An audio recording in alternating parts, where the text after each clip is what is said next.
puedo escribir los versos más tristes esta noche. Escribir, por ejemplo, la noche está estrellada y tiritan azules los astros a lo lejos.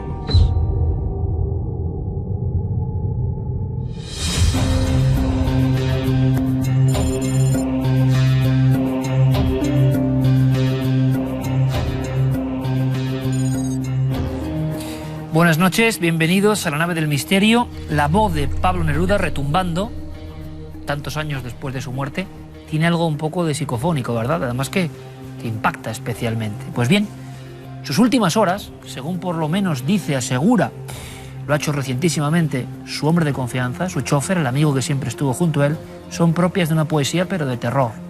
Verán, cuando vamos a un hospital nos sentimos un poco indefensos, evidentemente. Los doctores tienen nuestra vida en sus manos. Lo que le pasó a Neruda es casi fantasmagórico, pero real. Tan real que en Chile ahora mismo siguen haciendo pruebas los forenses buscando veneno en sus restos óseos. Esta historia nos va a permitir hablar de un tema delicado, complicado, real por desgracia, envenenamientos de Estado. Pero por favor, viajemos en el tiempo. A Chile, a un 11 de septiembre. ¿Qué le pasó al gran poeta Pablo Neruda? El 11 de septiembre de 1973, Pablo Neruda estaba escribiendo como siempre en su casa de Isla Negra, en la región de Valparaíso. Era su lugar favorito de retiro. De repente siente un escalofrío y, como movido por una premonición, se acerca a su receptor de radio y escucha las primeras noticias de cómo efectivos de los 3 ejércitos de Chile están asaltando e incendiando el Palacio de la Moneda. Siente un revulsivo dentro. Él era un conocido militante del Partido Comunista. El interés ha sido volver al país a la normalidad. Días más tarde, el 19 de septiembre de 1973, le dice a su chofer y hombre de confianza, secretario, lector y revisor de sus poemas, Manuel Araya, que por favor lo lleve inmediatamente a Santiago de Chile a un hospital. Lo llevan hasta Santiago en ambulancia, hasta que finalmente los dirigen hasta la Clínica Santa María, donde evidentemente ya estaban todos alertados. Allí lo atiende un afable doctor, Juan Morel, que lo examina y dice que los dolores de vientre que él ha sentido estos días y ese estado de depresión en el que está no tienen nada que ver con el cáncer. Que el cáncer avanza lentamente, pero que no está en peligro su vida por esta situación. Y aún así le pide que se quede un tiempo en observación en la clínica.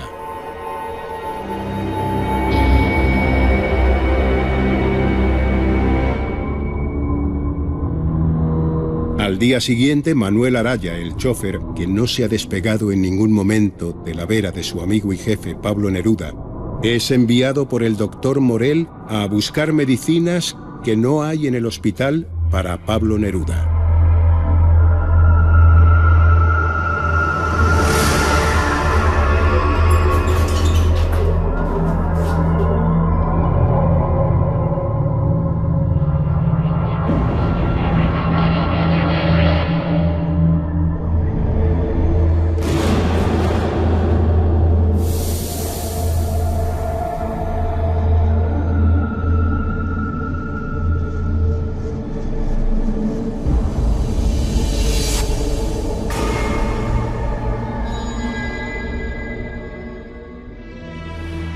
Cuando regresa Araya al hospital al cabo de unas horas, descubre que a Pablo Neruda le han puesto una inyección en el estómago.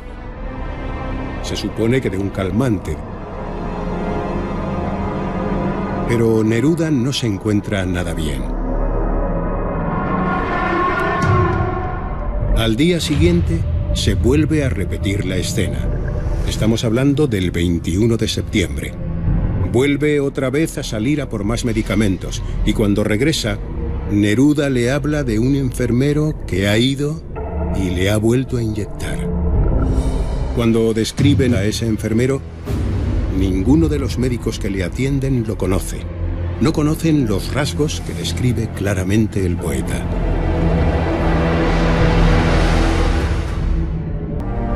Manuel Araya está convencido de que ese misterioso enfermero envenenó a Pablo Neruda con varias dosis de alguna sustancia química que le provocó la muerte, una muerte en 2 días, y que hizo que de repente Pablo Neruda desapareciera de la faz de la historia en un momento especialmente delicado.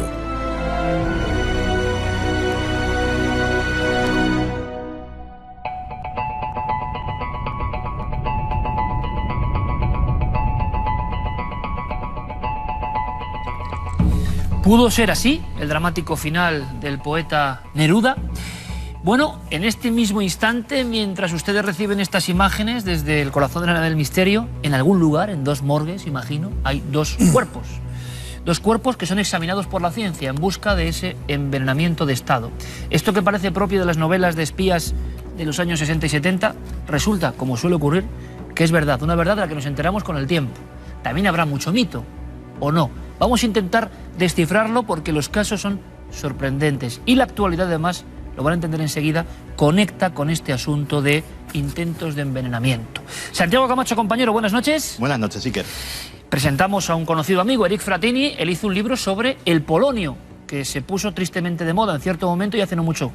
Eric, bienvenido, buenas noches. ¿Qué tal? Buenas noches, Iker. Placer. Y doctor Cabrera, sobran las presentaciones.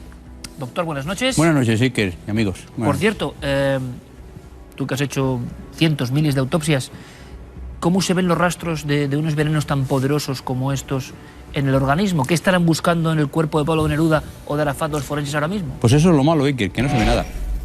Que solamente con el análisis toxicológico, con aparatos muy costosos y muy sofisticados, se pueden determinar, y no todos los venenos. Por lo tanto, ahora con Neruda y con Arafat, lo que están haciendo los forenses es intentar descubrir venenos metálicos, es decir, minerales que estén en los huesos. Porque si el veneno es orgánico, a estas alturas ni en Arafat ni en Neruda van a poder ver nada. Bueno, pues es un primer dato sorprendente. Tan sorprendente, doctor, si me permites, como eso que tienes ahí en la mesa, y que sería un poco la reproducción exacta de lo que ha pasado, y esto no es ficción, repito, en esta semana negra que ha pasado Estados Unidos, Boston, las explosiones de Waco, pues recibe la Casa Blanca, o hay un envío al presidente Obama, un envío con una sorpresa muy macabra. Pues tenemos aquí un kit que consiste en una bolsa de semillas de ricino, que son muy parecidas a las alubias pintas, exactamente. De aquí sale un polvo. Esta bolsa de ricina, que es el veneno del ricino, podría matar a todo el país de España, 47 millones de habitantes. Esa cantidad de veneno. Esta cantidad de veneno, tomada dosis a dosis, podría matar a toda la población española. ¿Pero cuánto necesita una persona para morir por ricina? Menos de 1 miligramo. Pero vamos a ver, microgramos. Doctor. Vamos a ver, doctor. Yo, de verdad, que sabes que aprendemos contigo y alucinamos al mismo tiempo, cómo la naturaleza, en una cosa tan aparentemente, no sé, además que parece que es bastante accesible dentro de lo que cabe. O sea, que no es una cosa que hay que buscar. Bueno, tiene cierta complicación, la depuración. El proceso, de la ¿no? Sí, sí. Bueno, ¿cómo la naturaleza genera un veneno tan potente? ¿Qué hace ese veneno en el cuerpo? Pues muy sencillo. El ricino, que es una semilla de donde sale el aceite que todos de niños hemos tomado, que no tiene nada que ver con esto, el ricino genera unas proteínas, entre ellas la ricina es una proteína, que le vale para defenderse al ricino de ataques de hongos o de otros elementos agresivos para la propia planta. Y ese elemento proteico, cuando lo aspiramos, al abrir un sobre como el que tengo delante, porque este sobre cualquier persona lo abre, y en este sobre, apenas abrir este sobre, en cuanto uno estornude, ese polvo, claro, que sale, ese me ha matado. Ese polvo inapreciable que acabamos de ver, no porque lo he soplado para que los espectadores lo vean, pero con que lo toque con el dedo, lo asimila el cuerpo. Se asimila y en apenas unas horas estás muerto, porque es una proteína que paraliza el metabolismo celular. Brutal, automático. Ya no necesitas una pistola para disparar contra un presidente. Acordaros ¿os acordáis en el año 2001, después justamente del atentado del 11 de septiembre? ¿Qué pasó después? Acordaros que llegaron varias cartas a congresistas, a miembros del Congreso y del Senado, con cartas con anthrax. Que él la tenía efectivamente, como ha dicho el doctor Cabrera, habían colocado el anthrax en la cinta que se utiliza para pegar el sobre. Y se había utilizado ahí para cuando tú tiendes a abrirlo, que todos utilizamos el dedo para abrir un sobre, se te quedaba en el dedo y podía matarte. Y se detectaron como 3 cartas o 4 cartas, creo. Claro, Lo realmente curioso de ese Anthrax, caso todavía peor. es que las investigaciones del FBI llevaron a que la cepa de Anthrax era una cepa militar norteamericana. Sí. Y llevaron al propio Fort Detrick, a las instalaciones que tiene en Maryland el ejército estadounidense para investigar en guerra biológica. Allí incluso tenían cercado a un personaje que era el doctor Bruce Ivins, que en 2008 se suicidó. Una vez suicidado el doctor Bruce Ivins, se acabó la historia. se cerró el caso, se dio por completado, y yo creo que se completó a satisfacción de todo el mundo, porque hubiese sido un escándalo tremendo que un propio trabajador de la defensa estadounidense hubiese sido el autor de esto. Hay algo que yo os pregunto a los tres y que me parece muy curioso, es después de un acontecimiento de otra Semana Negra en Estados Unidos, es como si hubiese un bucle arquetípico, ¿no? Que me permitan la palabra a nuestros amigos, es decir, se repite de nuevo el acontecimiento y después de esa semana trágica para Estados Unidos, de repente ya es el presidente el que recibe otra carta con veneno. ¿Por qué pasarán estas cosas? ¿Qué hay detrás de No sé esto? vosotros qué pensáis, que estáis más habituados a estudiar esto. Yo como médico, como psiquiatra, lo que veo aquí es que en cierta medida, cuando hay algo que conmociona los medios de comunicación, eso altera a los 4 alterables. Porque a mí no me altera, ni a ti. Pero hay 4 alterables que en cuanto ocurre algo así, dicen, es la mía. Sí. No sé vosotros qué opináis. Pero Es sorprendente porque es que ha sido casi la misma jugada, y hablando en el buen sentido, de jugadas macabras en este caso, resulta que hace unos días, principios de abril, empezamos a ver la información de que en Chile se monta un enorme follón, recuperan los restos del poeta Pablo Neruda, hemos escuchado su voz, hemos visto la dramatización. Yo no sé qué se sabe a día de hoy, ¿y qué opináis vosotros en concreto? Bueno, a día de hoy todavía se están llevando a cabo los trabajos forenses. Efectivamente, en la casa de Isla Negra de Pablo Neruda, donde estaba su residencia, pues se ha exhumado el cuerpo, se han tomado muestras y parece ser que se ha vuelto a enterrar, porque ya con esas muestras óseas, como muy bien decía el doctor Cabrera, pues es suficiente para llevar a cabo un estudio de lo que pudiera quedar, pero los resultados no son todavía en absoluto concluyentes porque es un proceso muy largo. Estamos hablando de detectar trazas ínfimas y muy complejo. ¿Sería posible, en vuestra opinión, como expertos conocedores del mundo de las sustancias y del mundo de los servicios secretos? Claro, no hay cosa más tremenda, ya lo decía antes, que uno entra en un hospital y ya, claro, se pone a un nivel, tus médicos, como debe ser Jordi, en ese momento son dioses, tú estás a su merced porque te van a sanar. Y de pronto se cuenta que un médico fantasma, entre comillas, de carne y hueso pero fantasma, va aprovechando en cierto momento para inyectarle. ¿Entraría dentro del modus operandi de algunos servicios de inteligencia? Sí, perfectamente. Lo que pasa que tú piensas que cuando se hablaban de los casos de que el servicio de espionaje, por los servicios de espionaje antiguamente mataban con eso. Mataban con una bomba debajo del coche, te pegaban un tiro en la nuca cuando ibas andando por una calle de París o por una calle de Bruselas. Pero, claro, a partir del asesinato de Markov, de Georgi Markov, que fue el famoso agente Bullard, el ¿Puedes famoso contar en un disidente... titular, Eric, qué pasó con ese hombre? Porque parece que también hay una historia alucinante. Bueno, ¿no? fue la primera vez que realmente se conoce que un disidente es asesinado mediante un sistema químico. Es que él está andando por el puente de Waterloo, él había huido de Bulgaria. Él trabajaba para la Radio Europa Libre, ¿no? Financiado por Estados Unidos, y él desde esa radio, desde esa estación de radio en búlgaro, acusaba constantemente, atacaba al gobierno comunista de Bulgaria, ¿no? Se había convertido en alguien molesto. En alguien muy molesto, era un hombre muy molesto porque era un hombre muy influyente, incluso en las potencias occidentales. ¿Qué pasa? Que un buen día él va a coger un autobús, él no tenía ninguna protección, va a coger un autobús en el puente de Waterloo, en pleno centro de Londres, y antes de subir al autobús alguien le pincha en la pierna con un paraguas. Entonces él se da la vuelta y dice que le ha sentido el pinchazo. Pero él no ve absolutamente a nadie. Se sube en el autobús y cuando él llega a las instalaciones de la BBC, él dice ya que tiene una cierta molestia y que le ha crecido como una especie de grano, ¿no? Finalmente, él, el 11 de septiembre del 78, muere por ese pinchazo. 11 de septiembre. El 11 de septiembre del 78, él muere por ese pinchazo porque le habían inyectado un miembro de la DS búlgara, que era el servicio secreto búlgaro, que era la mano ejecutora del KGB para asesinatos, le ha inyectado una bola de ricino en la pierna. De esta misma sustancia. Esta misma sustancia. Es tan Pero sencillo. a diferencia de la ricina como polvo, una bola de ricino es un implante. Sí. Es decir, le inyecta con un disparo un implante y ese implante se libera, no muere de inmediato, tarda en morir un tiempo. Ahora, yo quisiera llevar a vuestra reflexión que el asesinato político con veneno es muy antiguo, como todos sabéis, quiero decir, los Borgia... Claro. Eso pasa que se va perfeccionando y nos sorprende cada vez más, ¿no? Claro. La En los tecnología años 90, utilizada es cada vez mayor. En los años 90 se desclasificó el manual que durante los 20 años anteriores había estado utilizando para los asesinatos de la CIA. Había un manual que básicamente daba instrucciones de cómo hacer esto. El proceso de asesinar mediante veneno tiene dos vías. Una de ellas, que la gente esté lejos cuando se detecta el atentado, y otra, que pase desapercibido, es decir, que pase como una muerte natural. La reflexión que os hago es, los que vamos a hablar esta noche son los casos que han salido mal, los que se han detectado que ha habido un envenenamiento.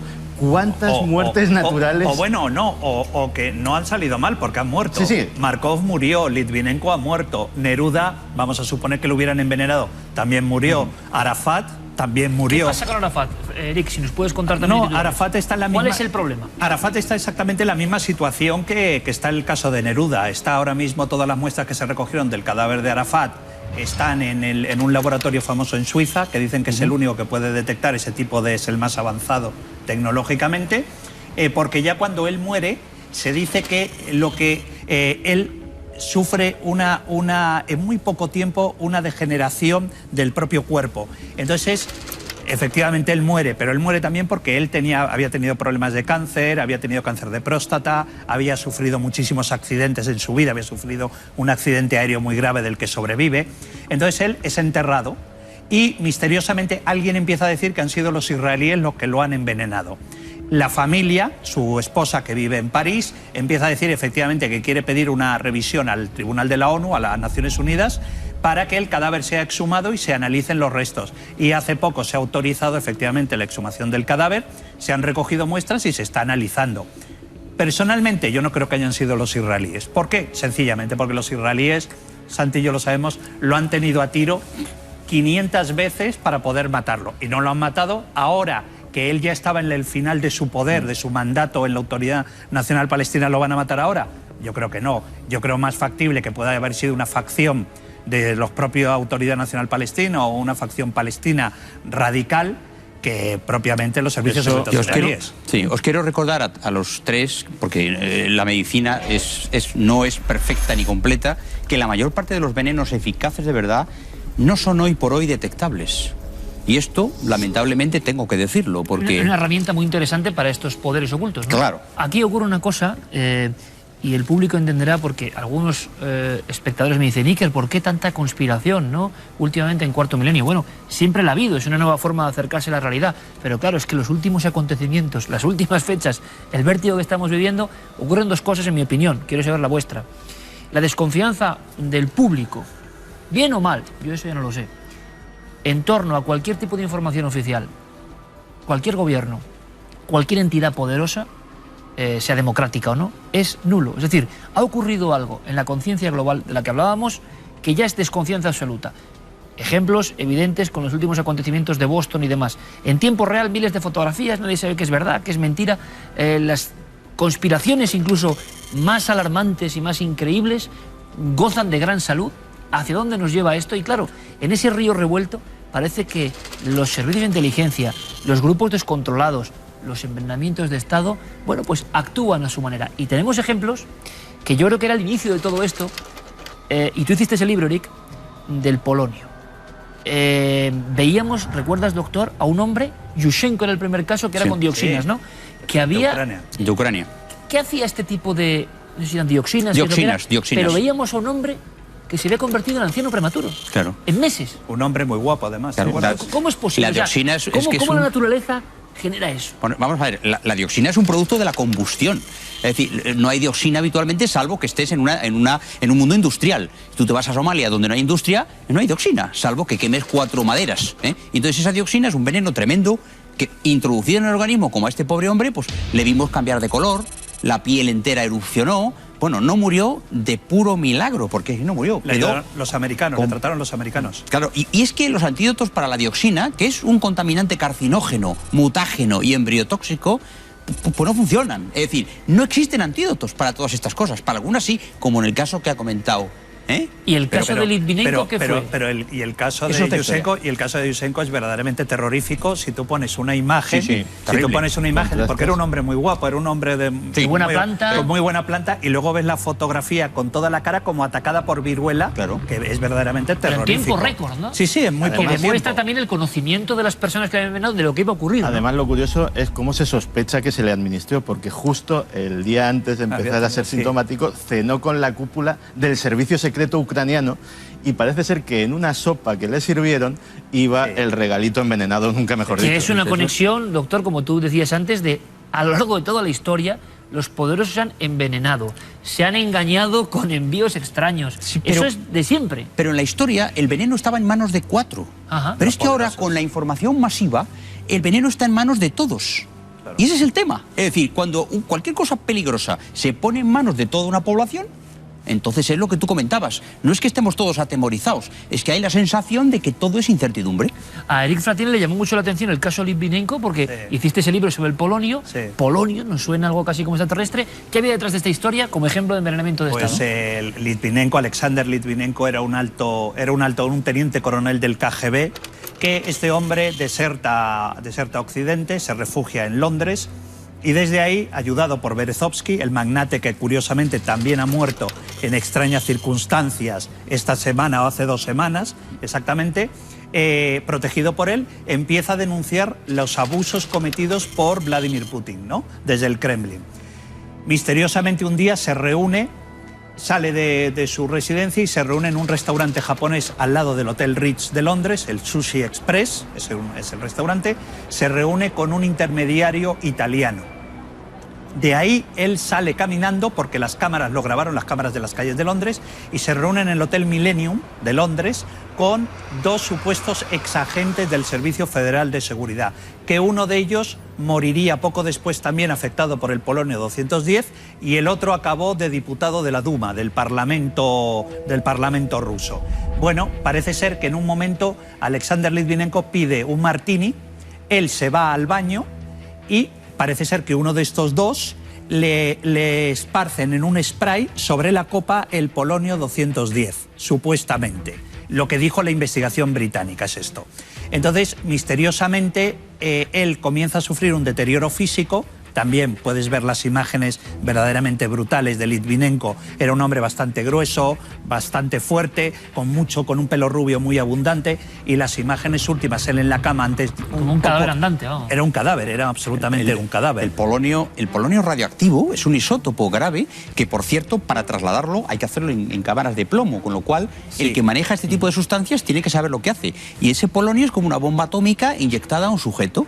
Entonces, claro, pues desde dentro para afuera. Pero además lo más curioso fue que, claro, cuando muere y los ingleses detectan que él ha muerto por un caso de polonio, que es material radioactivo, como dice Pepe, claro, empezaron a rastrear todos los sitios donde había estado, y en muchísimos sitios donde había estado a él ya daba positivo, incluido el rastro del polonio. Claro. Sí, pero incluso fue curioso porque en el restaurante japonés donde él había estado habían detectado rastros de radioactividad con los detectores. Claro. ¿Tú llegaste a ir con tu hijo al restaurante? Sí, fui tiempo después para verlo, a ver si estaba abierto el restaurante, ¿no? Porque habían salido muchas fotos. Está al lado del Ritz, del Hotel Ritz de Londres. Y había un cartelón con un gran muro de madera diciendo: le comunica a la cadena que este restaurante ha sido cerrado por un problema internacional de espionaje. Claro, hemos visto, y comprenden ahora la actualidad, se une a este asunto, ¿no?, que supera cualquier ficción, es un poco el lema del programa, y nos damos de bruces con él todo el rato, ¿no? La realidad supera cualquier novela de espías y está pasando. Os lanzo una última pregunta, os pido brevedad, pero creo que, claro, es evidente, ¿no? Estamos hablando del mundo entero, global, vale, ¿y España? ¿Y nuestro país? ¿Habrá habido algún acontecimiento que pueda estar dentro de esta órbita que nos puede inquietar más por la cercanía, ¿no? Pues en noviembre de 2003, sin ir más lejos, la Policía Nacional detuvo una célula yihadista que precisamente tenía cierta cantidad de ricina tóxica en su poder para cometer algún tipo de atentado. Eso en España. 2003, y pensaba tirarlo en los depósitos de agua de varias ciudades, sí. Y eso sucede. Yo creo que hay que moderarse. Quiero decir, es cierto que hay cosas, vosotros las sabéis, yo las sé, es cierto, pero en España al año mueren... No se cuentan. Claro, pero es que en España al año mueren de muerte natural 400.000 españoles. Y claro, si dices eso aquí, dices, ¿cómo? 400.000 españoles. Es decir, depende cómo se digan las cosas. Yo diría que tranquilicemos un poco al auditorio, Claro. porque si no, claro... Sí, pero lo cierto, doctor, y esa es la realidad, ¿Sí? es que existen diferentes umbrales en la realidad y que muchas partes no se cuentan y que en este momento, no sé si decir de revolución, ¿no? En la forma de... Y de Sí, incertidumbre y por revolución favor. en la forma de recibir la información, ser protagonistas de la información. Estamos en un momento como no hemos vivido nunca, creo, pues de repente saber esto, es verdad que da miedo, pero también tengo que decir, en defensa de amigos como Santi o como Eric, que muchas veces en los que han tocado temas estando en la frontera de la conspiración, se les ha acusado por parte de los medios convencionales, muchas veces, yo lo he vivido, de, bueno, exageraciones, leyendas, bueno, y entre los documentos que van saliendo y la propia historia de cómo se va escribiendo, resulta que nuestros amigos lo que eran unos adelantados, ¿no? Y que esto no es ninguna leyenda, que es una realidad, y para eso estamos. Eric Frattini, gracias compañero, como siempre. Un placer. Mucha suerte, doctor. Gracias por enseñarnos cosas, como siempre. Gracias a ti. Gracias. A vosotros. Santi, hasta la próxima, compañero. Muchas gracias, Iker. Gracias. Y veremos qué ocurre, ¿no? Con el cuerpo de Neruda, que es impresionante la historia, si fue así, y con el de Arafat. Veremos, contaremos la noticia. Vamos ahora con otra historia, bien distinta. Ya saben todos cómo es este programa. Hace ya mucho tiempo que perseguíamos una cosa que ocurrió en un estudio de grabación español. Pero es que encima los protagonistas era gente de la talla, pues fijaos, uno tiene 5 Grammys, español, productor de sonido. Y diferentes personas habían visto algo aterrador, que había marcado su vida en diferentes momentos, además, en un mismo estudio. Habían visto algo parecido quizá a esto.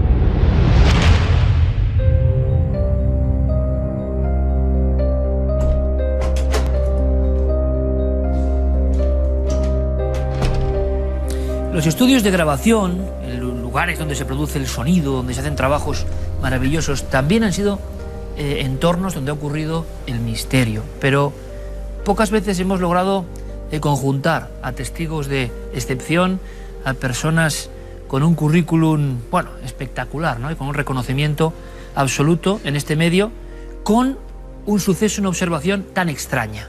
Porque son diferentes apartados. Verán, ¿cuándo nos enteramos de esta historia y por qué la hemos perseguido con ahínco durante prácticamente un par de años? ¿Cuándo nos llega la información de que en ciertos estudios próximos a la capital de España un hombre falleció en extrañas circunstancias, hacia el año 68, en uno de esos lugares de grabación, y a partir de ese instante cuentan, ahora sabremos la verdad, que empiezan a verse cosas. Cosas que se aparecen, se representan ante diferentes técnicos de sonido. Uno de esos técnicos de sonido, de sobrado prestigio y larga trayectoria, director de Musigrama durante muchísimos años, es Joaquín Cobos. Yo le agradezco especialmente que esté esta noche con nosotros, porque de alguna forma vamos a poner los puntos sobre las íes, sobre una historia que ha flotado, ¿no?, sobre el mundillo, el gremio, y tenemos un enorme interés. Así que, Joaquín, te lo agradezco de todo corazón, de verdad, que estés aquí. Gracias. De nada, buenas noches. Vamos a ver, ¿dónde ocurre esto? ¿Podemos dar un emplazamiento concreto? Sí, esto ocurre en la carretera de San Martín de Valdeiglesias, de Alcorcón a Villaviciosa, en el kilómetro 1200.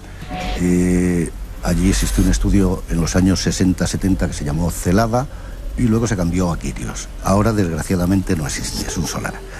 Hubo una época que era un descampado total y estaba solamente allí el estudio. Una nave muy grande. Ajá. O sea, imaginamos ya un territorio bastante diáfano, Sí. Y un lugar donde tú estás trabajando. ¿Cuándo entras en esos estudios? En el año 67. Me contratan, yo trabajaba en Barcelona, me vine a Madrid, me contratan y entré en el año 67, cuando empezó el apogeo musical en Madrid.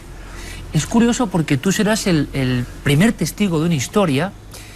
Es curioso, Joaquín, que sepamos hay 3 testigos fundamentales, que son Pepe Loeches, Correcto.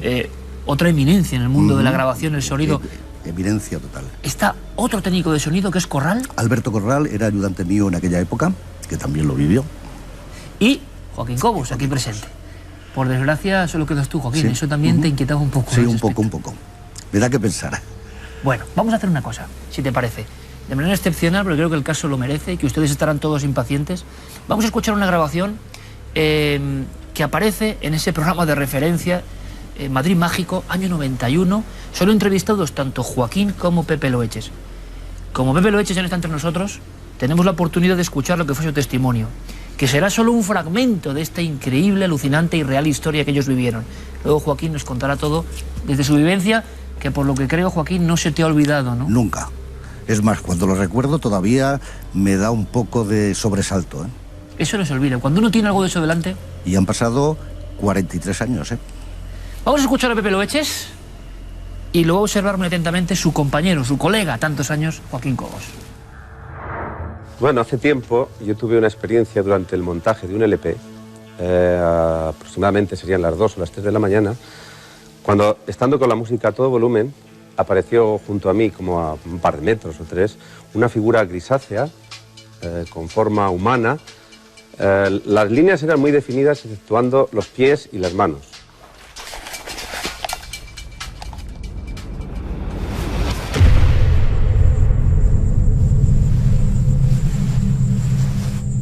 No tenía rasgos, ni tenía pelo, ni cara, ni nada, solamente que era una figura muy definida y se plantó pues, junto a mí y se quedó fija.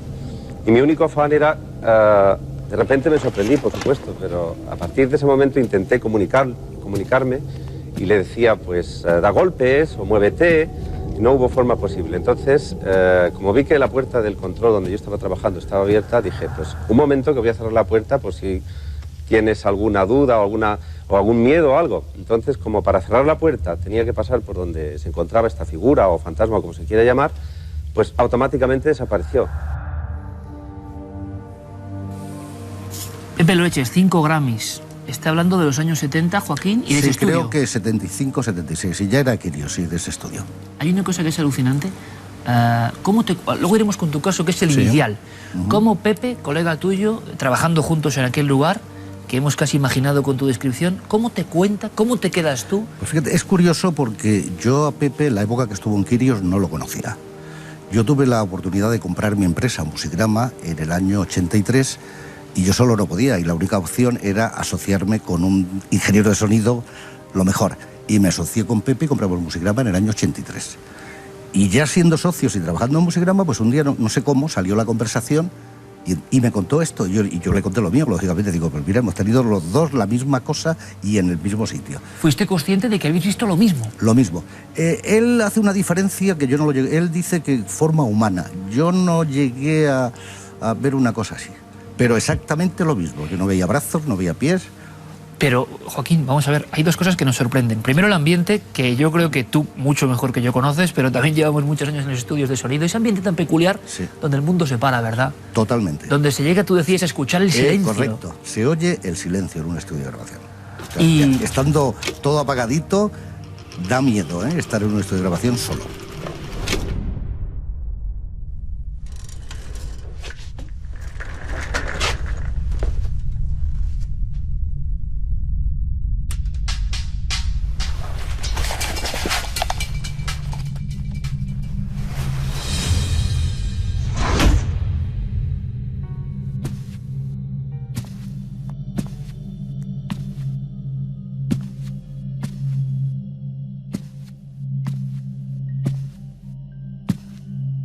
Vale, entonces resulta que Joaquín Cobos tiene una clave muy importante aquí, que es que eso era no la primera vez que ocurría, sino que algo pasaba en ese lugar, o había ocurrido algo, porque ahora cuéntanos cómo fue tu experiencia, incluso antes que la de Pepe. Sí, lo mío fue en el año 69, creo que 6, 7 años antes que Pepe. Pues noche de verano, muy calurosa, aire acondicionado en estudio no funcionando bien, muy cansado, y decido salir del estudio a la parte de atrás, porque la parte delantera del estudio daba a la carretera de San Martín de Valdeiglesias, a la parte de atrás, que era campo abierto. A lo lejos se veía Alcorcón, lucecitas de Alcorcón. Y cuando doblo la esquina del estudio, pues veo a 10-15 metros míos, pues lo que te he explicado, una figura gris. Creo, fíjate, a veces cierro los ojos y pienso que había más de una figura, no una sola.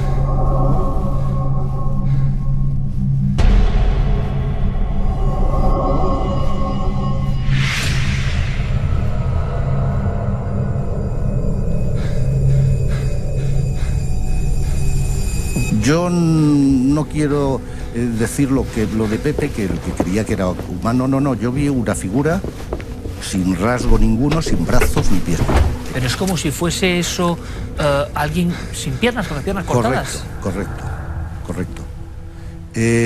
Yo mi reacción no fue la de Pepe, lógicamente. Pepe pues empezó a hablar, yo no. Me dio un temblor en mi cuerpo, me dio ese escalofrío que te da por dentro del cuerpo cuando notas algo de temor, y me fui a buscar a Alberto Corral, mi ayudante, que estaba allí conmigo, y le dije lo que pasaba. Entonces salió, y cuando salió él también lo vio y desaparecían. O sea, ya salía. Digo desaparecían porque yo le he dicho, más de una vez he pensado que eran varias figuras y los vi irse de lejos. Nuestra reacción, ya sabes cuál fue, inmediata. Estábamos solos, apagar el estudio, coger el coche y irnos para Madrid. O sea que realmente os impacta a los dos. Mucho. Es muy curioso, Joaquín, porque muchas veces cuando se tiene una experiencia de este tipo, ocurre muchas veces, y es la gran duda, ¿no? En el sentido de que va alguien a por otro testigo, cuando regresa el testigo, aquello es como si solo se representase por algo a alguien. Pero no, en este caso sois 4 ojos los que veis perfectamente eso. ¿Qué decía Corral? Era mucho más asustadizo que yo y me dijo, Joaquín, vámonos, que esto no es seguro. Indudablemente, en ese lugar, junto al estudio, aproximándose al estudio, y me hablas de figuras. ¿Aquello tenía una corporeidad o era algo más nebuloso? ¿Qué era eso, Joaquín? Es que no te lo puedo definir exactamente. Imagínate una persona vestida de negro, o gris negro, de espaldas, sin cabezas y sin pies y brazos. Pero definido, o sea, yo sabía que era algo. Mira, te puedo decir, yo he vivido muchos años en Villaviciosa, en el campo, en una casa de campo, y de noche cuando oía ruidos, me levantaba y me notaba el mismo temblor en mí, con una linterna, salía a ver si había algo, y me daba esa sensación y automáticamente me venía ese recuerdo. Es decir, hay algo que no se olvida, y esto yo creo que es muy interesante, y cuando personas de tu nivel y prestigio han subido aquí a este estudio, y lo hemos rememorado muchas veces, ¿no? Es difícil hacer entender al público que no ha vivido esto, porque a veces no hay palabras para expresar la sensación exacta, ¿no? Siempre lo digo, la persona que no ha vivido esto no sabe lo que es. Esa sensación, y me sigue pasando, ahora vivo solo en Águilas, Murcia, y de noche cuando oigo algo me levanto y me da ese pronto, desaparece enseguida, lógicamente, porque estoy seguro y no es que me dé miedo no me da, pero es la sensación de no saber lo que es, de lo desconocido. Y de que aquello tenía no sé si un poder o daba una sensación de ser algo superior a uno, o eran más altos que vosotros. Sí, era grande. Alto. Sí, era grande. Unas figuras imponentes. Sí, yo creo. Sí, una cabeza o 2 cabezas más que yo. 2 metros. Me quedé mirándolo un rato, vi que se movía, y claro, cuando ya vi que era algo que no era real, que no era de aquí, de la tierra, me metí en el estudio, fui a por Alberto. Qué fatalidad que no esté Alberto, que no esté Pepe, para que estuvieran aquí conmigo hablando de eso. Soy gente joven, realmente, ¿no? O sea, y curiosamente... No sabía lo de Alberto Corral, no sabía, me enteré por tu gente de producción, que ya no está, y... De los 3 testigos que erais, ¿no? Que, bueno, circunstancias de la vida, ¿no? Pero los 3, que esto sí que es muy singular y muy curioso, los 3 en un lugar aislado, en un lugar de constante trabajo, cada uno, de alguna forma, visteis eso. Y aquello, hay algo importante, Joaquín, cuando se aleja, creo que te da una sensación, ¿no? Como si aquello corriese, pero sin moverla. Sí, correcto. Sí. Fue como, no sé, como vaivén. Se fueron difuminando a lo lejos, que fue lo que vio Alberto conmigo. ¿Llegaste a ver algún tipo de ropaje o algo? No. ¿Ni hicieron ningún gesto? No. Es como si hubieran sido esas figuras o figuras sorprendidos ante vuestra salida. Quizá más que yo, fíjate. Como si les hubieseis pillado infraganti, ¿no? Como fíjate, estuve preguntando luego por la zona si allí había habido alguna vez un cementerio. Parece ser que hubo algo árabe. Nadie me lo decía a ciencia cierta, por la zona donde estaba celada. Aquí vamos un poco a la historia, ¿no? Que siempre se intenta... en este caso fue una investigación de la gente de Yes Music en su día, o por lo menos ellos lo afirmaron. Nosotros no tenemos prueba de eso ni mucho menos, pero aseguraban que en 1968 un tal Mario Riva se había suicidado, como yo decía, con una sobredosis de pastillas, escuchando una cinta dentro de, como obsesivamente, ¿no? Dentro de esos estudios, y que 8 meses después se producía la experiencia de Joaquín Cobos. ¿Tú realmente no tienes noticias de eso? No tengo constancia de ese hecho. Y yo en el año 68 ya trabajaba allí. ¿Accidentes mortales, circunstancias luctuosas, Joaquín, en ese lugar? Era una carretera con mucho tránsito, sobre todo nocturno, había discotecas, me parece, cerca de Villaviciosa, y hubo varios accidentes. Nosotros teníamos 2 pastores alemanes porque el estudio estaba aislado totalmente, y provocados por los perros hubo varios accidentes en la misma esquina, la misma curva del estudio prácticamente. Pero... ¿Hubo muertos en esa...? Sí. Creo que hubo 2 muertos. ¿Llegaste a relacionar la historia con eso? Nunca. Lo que yo vi no lo relacioné nunca con algo humano, fíjate. Ahí va la pregunta. ¿Qué crees que viste después de tanto tiempo, Joaquín? No te lo puedo decir. Esa pregunta me la he hecho yo muchas veces. Después de estos acontecimientos, años 68, 69, años 75, 76, seguís trabajando años allí. Sí. ¿Nunca vuelve a pasar nada? Que yo sepa, no. Y he conocido mucha gente, muchos ingenieros que han trabajado allí y nunca... Al contrario, me llamaban para recordar, oye, se dice por aquí que esto... Lo que pasa es que aquello sufrió, era un polígono industrial, empezó Quirio solo, luego sufrió una transformación y se convirtió, claro, en una cosa ya de naves industriales y quedó aislado. Y ahora, he pasado esta mañana por allí, desgraciadamente, es un solar. Es un signo de los tiempos que vivimos, ¿no? Por desgracia también para la producción musical. Fíjate que he llegado a meter hasta ¿no? el coche y todo, y nada, hay restos del estudio, pero... Bueno, eso me gusta, Joaquín. O sea, viniendo de alguna forma hoy que venías con nosotros, ¿has llegado a volver? Sí. ¿Y qué has sentido? Mucha nostalgia y un poquito de eso que te he dicho que suele pasar cuando me encuentro con algo raro. Hablando que tenemos aquí un creador, ¿no? Y a un productor musical, en el ámbito de la creación y en el de la creencia, ¿varía algo en la persona cuando se ha encontrado con esto? Yo creador no he sido nunca, no he llegado a serlo. Yo he sido ingeniero de sonido muchos años y luego me dediqué a la gestión. Pero creo que sí, creo que sí. Pepe sí fue muy creador y muy... ¿Le influyó? Yo creo que sí. Yo creo que sí, fíjate. ¿Y en tu creencia, Joaquín? Yo desgraciadamente me dediqué a los números después y ya, pero te diría que sí, te diría que sí, que ha podido influir en mí en muchas decisiones de mi vida. Qué curioso.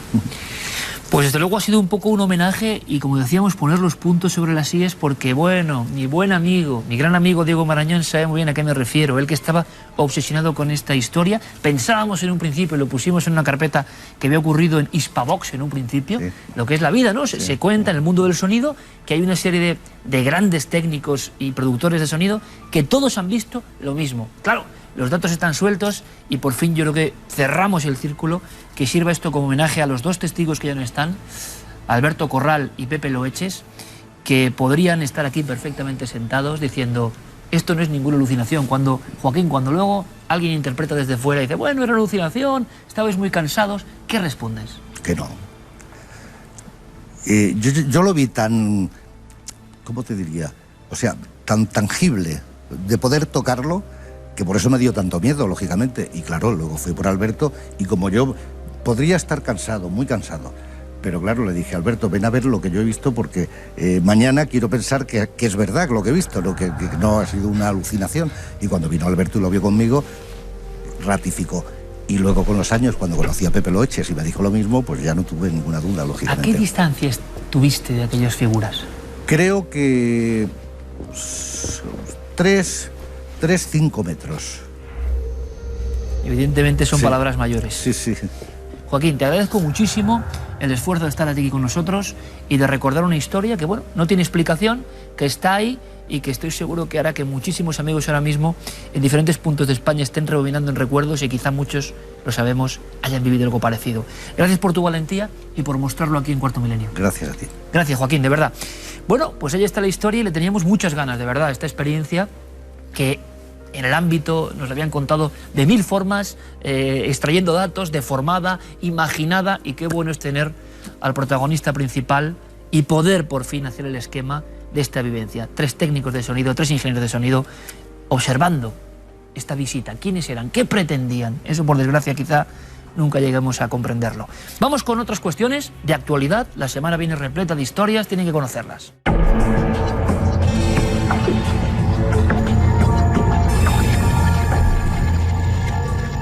Comenzamos nuestro informativo semanal en Argentina, donde cientos de personas pudieron observar una gigantesca bola de fuego que cruzó el cielo de varias provincias. Algunas cámaras de seguridad y de tráfico pudieron captar el momento en el que parece que se hace de día e incluso un intenso silbido y a continuación un temblor.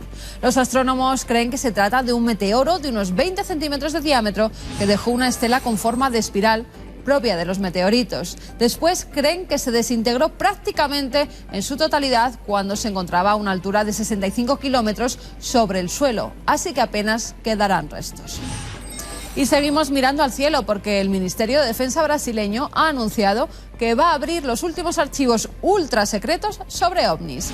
Entre los documentos que podrán ser analizados están los relacionados con una operación de la Fuerza Aérea Brasileña realizada entre 1977 y 1978 en la ciudad de Colares, donde se observaron unas luces que afectaron a cientos de personas, incluso algunas de ellas tuvieron que ser sometidas a tratamiento y 4 llegaron a morir. Se cree que en ese mismo expediente pueden estar los testimonios de varios pilotos que fueron testigos del hecho e incluso fotos de radar. En Veracruz, México, se están investigando un conjunto de petrograbados que al parecer están vinculados con la medición del tiempo. Los grabados se encuentran en una placa de roca sedimentaria y, de acuerdo con los expertos, posiblemente están relacionados con el movimiento de los astros, el culto a los cerros o el tiempo. Entre los petrograbados destaca la imagen de un perfil de un personaje que lleva una orejera, un yelmo zoomorfo con un elemento cónico y una especie de capa, por lo que se piensa que puede ser un sacerdote o un hombre sabio. En la mano izquierda porta un símbolo que puede representar una atadura de cañas o glifo de tiempo, y el resto de la escena se compone de 4 elementos que pueden interpretarse como connotaciones solares o astronómicas. Nos vamos hasta Francia, donde se han hallado varias tumbas del siglo IV a.C. que pertenecían a guerreros galos. La necrópolis de la Edad de Hierro contenía restos de varios hombres armados con una lanza y una espada de unos 70 centímetros de largo. 2 de ellos tienen un escudo hecho de madera y cuero, adornado con una moldura de metal, y en los ajuares de las mujeres se hallaron collares y pulseras de bronce. Los restos de ambos sexos llevan en el pecho grandes broches de hierro o bronce, a veces adornados con coral. Y acabamos con una extraña noticia. El mes pasado 2 muchachos se encontraban un pie en descomposición en un bosque de Massachusetts. Se lo entregaron a la policía y esta a los servicios médicos para ver si podían identificar a su propietario. Pero los especialistas se quedaron perplejos porque no saben a qué especie pertenece, por lo que incluso se apuntó que podía ser de un Bigfoot. Han pedido ayuda para seguir haciendo más análisis y averiguar a qué animal pertenece, porque se ha apuntado que puede ser de un oso. Además, esta misma semana un fabricante de cerveza de Washington ofrecía una recompensa de $1 millón a cualquiera que pueda capturar un Bigfoot vivo. Y ahora vamos con noticias aún más insólitas que esta última.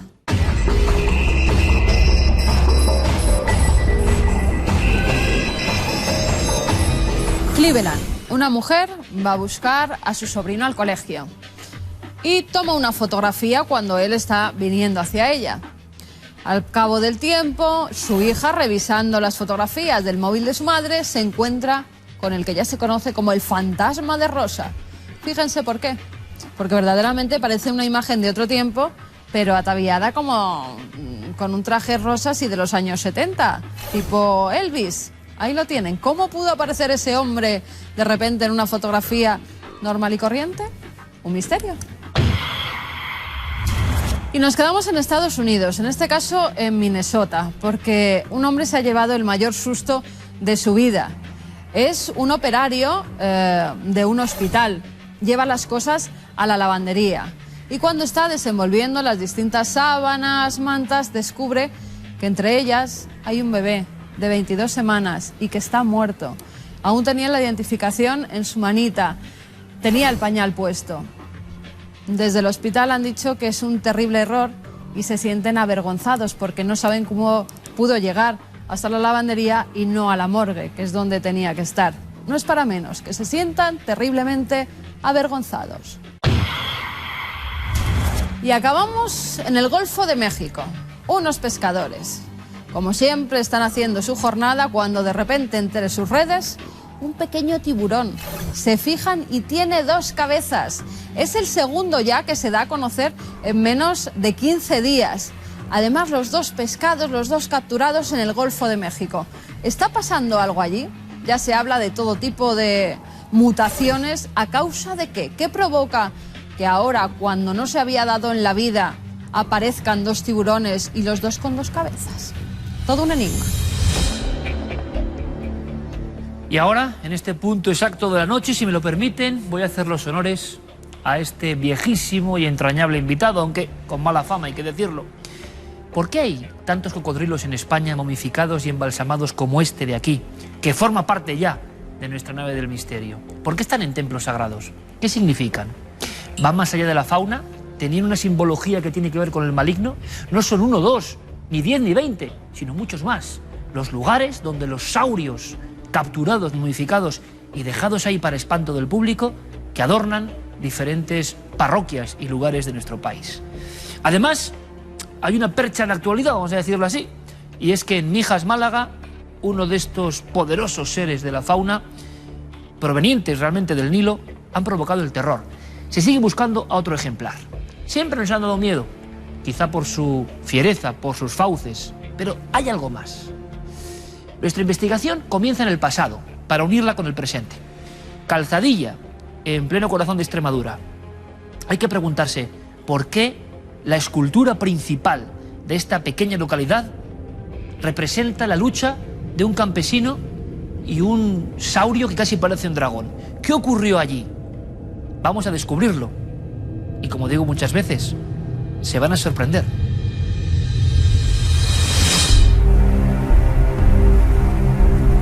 Esta es una historia a medio camino entre la leyenda y la realidad. Ocurrió a finales del siglo XVIII en un pueblo de Cáceres, Calzadilla, muy cerca de Coria. Sus humildes vecinos, campesinos y pastores, vivieron algunos meses de verdadero terror al observar que algo extraño sucedía en aquellos lares.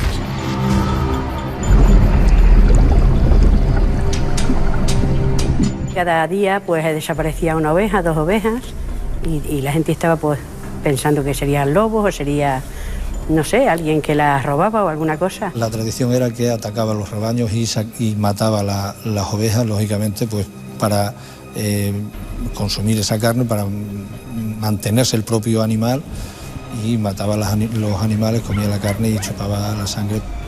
Un día, uno de los pastores vio algo que se movía entre la maleza. Algo tan grande que no lo podía creer. Por su alargada forma intuyó que podría tratarse de un gigantesco lagarto.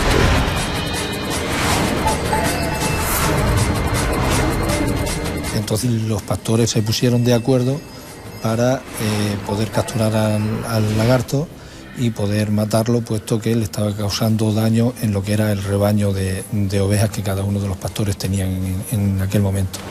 Al simple movimiento de aquella criatura, los mastines extremeños huían con pavor, dejando a las ovejas a su propia suerte. Unos hablaban de un dragón, otros de un demonio que venía a castigar a los pecadores. Hasta que un pastor encontró en medio de la maleza unas huellas enormes de un animal desconocido. Junto a ellas había un verdadero reguero de sangre. Un día un pastor, creo que estaba comiendo y sintió que las ovejas se espantaron.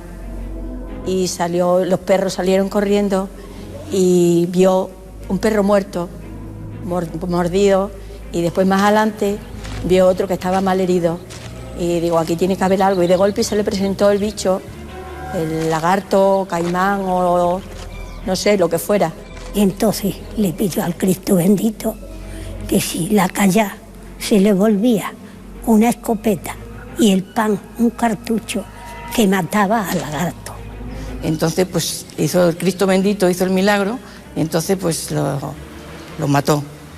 Y lo trajeron hasta el Cristo y se lo ofrecieron aquel día. Creo que hubo mucha misa y hubo una fiesta en el pueblo enorme por el milagro que había hecho el Santísimo Cristo de la agonía.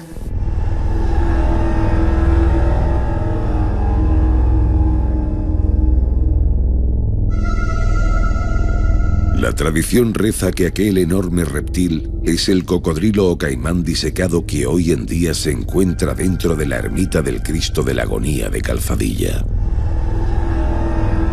La bestia estuvo durante mucho tiempo colgada en una de las paredes junto con la escopeta reventada del pastor que la mató. Decían, vamos a verle el lagarto, decíamos los muchachos cuando éramos chicos, vamos a verle el lagarto, pero como lo tenían tan alto no lo podíamos tocar. De hecho, se llevaba la gente las escamas y de hecho, en casa de mi suegra, yo vi una escama del lagarto. ¿Sabes? Le pregunté yo, ¿pues qué es esto? Y dice, pues eso es una escama del lagarto que estaba en el Cristo, pero claro, se lo llevaban como talismán. Algunos habitantes de Calzadilla creen que el animal, aún pequeño, fue traído de las Américas por un misionero del pueblo que vivió en el siglo XVIII, Fray Tomás de Ortiz. También puede ser que alguien que emigrase, como he dicho anteriormente, o bien a Argentina o bien a África, pues trajese un presente a lo que era la casa del duque de Alba, porque todas estas tierras pertenecieron a lo que era el ducado del duque de Alba.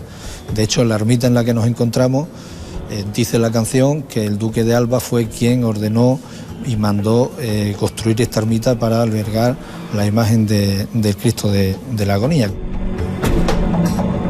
La historia del lagarto gigante de Calzadilla se hizo tan popular en la región de Coria que sus habitantes pasaron a recibir un curioso mote que ostentan con orgullo.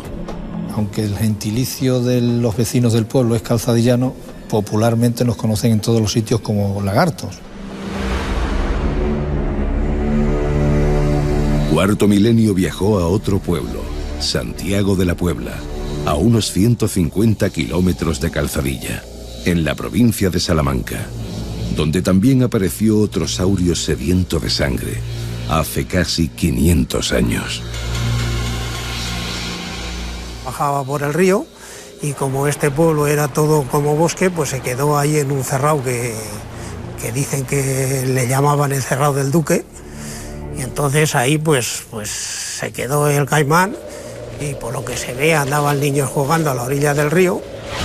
Cuando el caimán se fijó en una niña, se la tragó de un bocado, los demás niños despavoridos pues se asustaron y el caimán pues para reposar mejor el bocado que se había comido, pues le salió al sol para estar allí tranquilo, y entonces el que estaba allí engullendo la niña, llegaron allí todos allí armados y lograron capturarlo y le abrieron la tripa y todo y pudieron sacar a la niña, que en principio parecía que estaba muerta. El primer golpe le dieron con una hoz en la cabeza y por eso aquí donde está no tiene cabeza, que se la cortaron en el acto, que fue como le pudieron capturar. Al igual que en Calzadilla, el animal fue disecado y colgado dentro de la iglesia de Santiago de la Puebla, como si fuera un insólito exvoto para agradecer el milagro de la salvación de la niña. Cuando nos empezaron a traer los padres a la iglesia, a misa, pues entonces es lo primero que nos enseñaban, porque está en la primer columna que hay a la entrada de la iglesia. Y entonces nos le enseñaban con mucho miedo, porque éramos pequeñitos y nos teníamos miedo al mirarle. El origen del animal podría situarse, como su hermano de Calzadilla, al otro lado del océano Atlántico. Este caimán vino del río Orinoco y en uno de los viajes después del descubrimiento de América se le trajeron al licenciado Toribio Gómez de Santiago, que fue el consejero de los Reyes Católicos, natural de Santiago de la Puebla, y se le trajeron como talismán. Existen otros caimanes o cocodrilos en varias iglesias de España. Algunos consideran que es un recuerdo de épocas aún más antiguas, que relacionan estos reptiles con los míticos dragones de la Edad Media.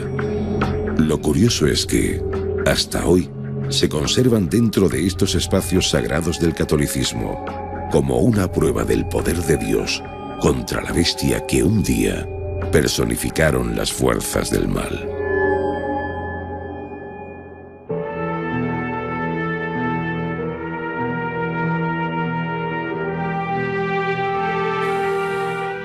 Y la verdad es que se está muy bien aquí, debajo de un símbolo entre natural y sagrado. nuestro artesano y artista Juan Villa ha hecho de paciente taxidermista, entre comillas, y solamente en esta nave del misterio puede estar un viejo plano de la Catedral de Toledo y sus plantas ocultas, el Atlante de Tula, y coronándolo, ya como una especie de icono de los misterios de la antropología española y las tradiciones, ese cocodrilo. Yo creo que se habrán sorprendido todos mucho. Lo que es más raro es sorprender a todo un maestro de la naturaleza como Luis Miguel Domínguez, que estaba viendo maravillado este trabajo de Pablo Villarrubia, hay que decirlo, porque es que no puede haber más mito, más leyenda, más conexión entre lo sagrado y lo animal, más conexión entre lo talismánico. En fin, pocas historias con tanta fuerza, y qué bonito es redescubrirlas y no irse muy lejos. En nuestra piel de toro, amigo. Buenas noches. Es verdad, Iker, buenas noches. Sorprendido, no, emocionado. Vaya historia impresionante, ¿no? Vinculada a la historia, precisamente, ¿no? A ese encuentro con ese nuevo mundo, en el caso concreto de Extremadura, que clarísimo es esas personas que salieron desde Extremadura, que fueron a encontrarse con una naturaleza realmente insólita y que se trajeron algunos regalitos, como ahora vamos a ir contando, ¿no? Que ciertamente pasó, ha ocurrido y ocurrirá, por desgracia, hoy en día, ¿no? Y vamos a contarlo porque hay noticias de actualidad tremendas, porque sigue la búsqueda de un gran saurio, concretamente en Andalucía.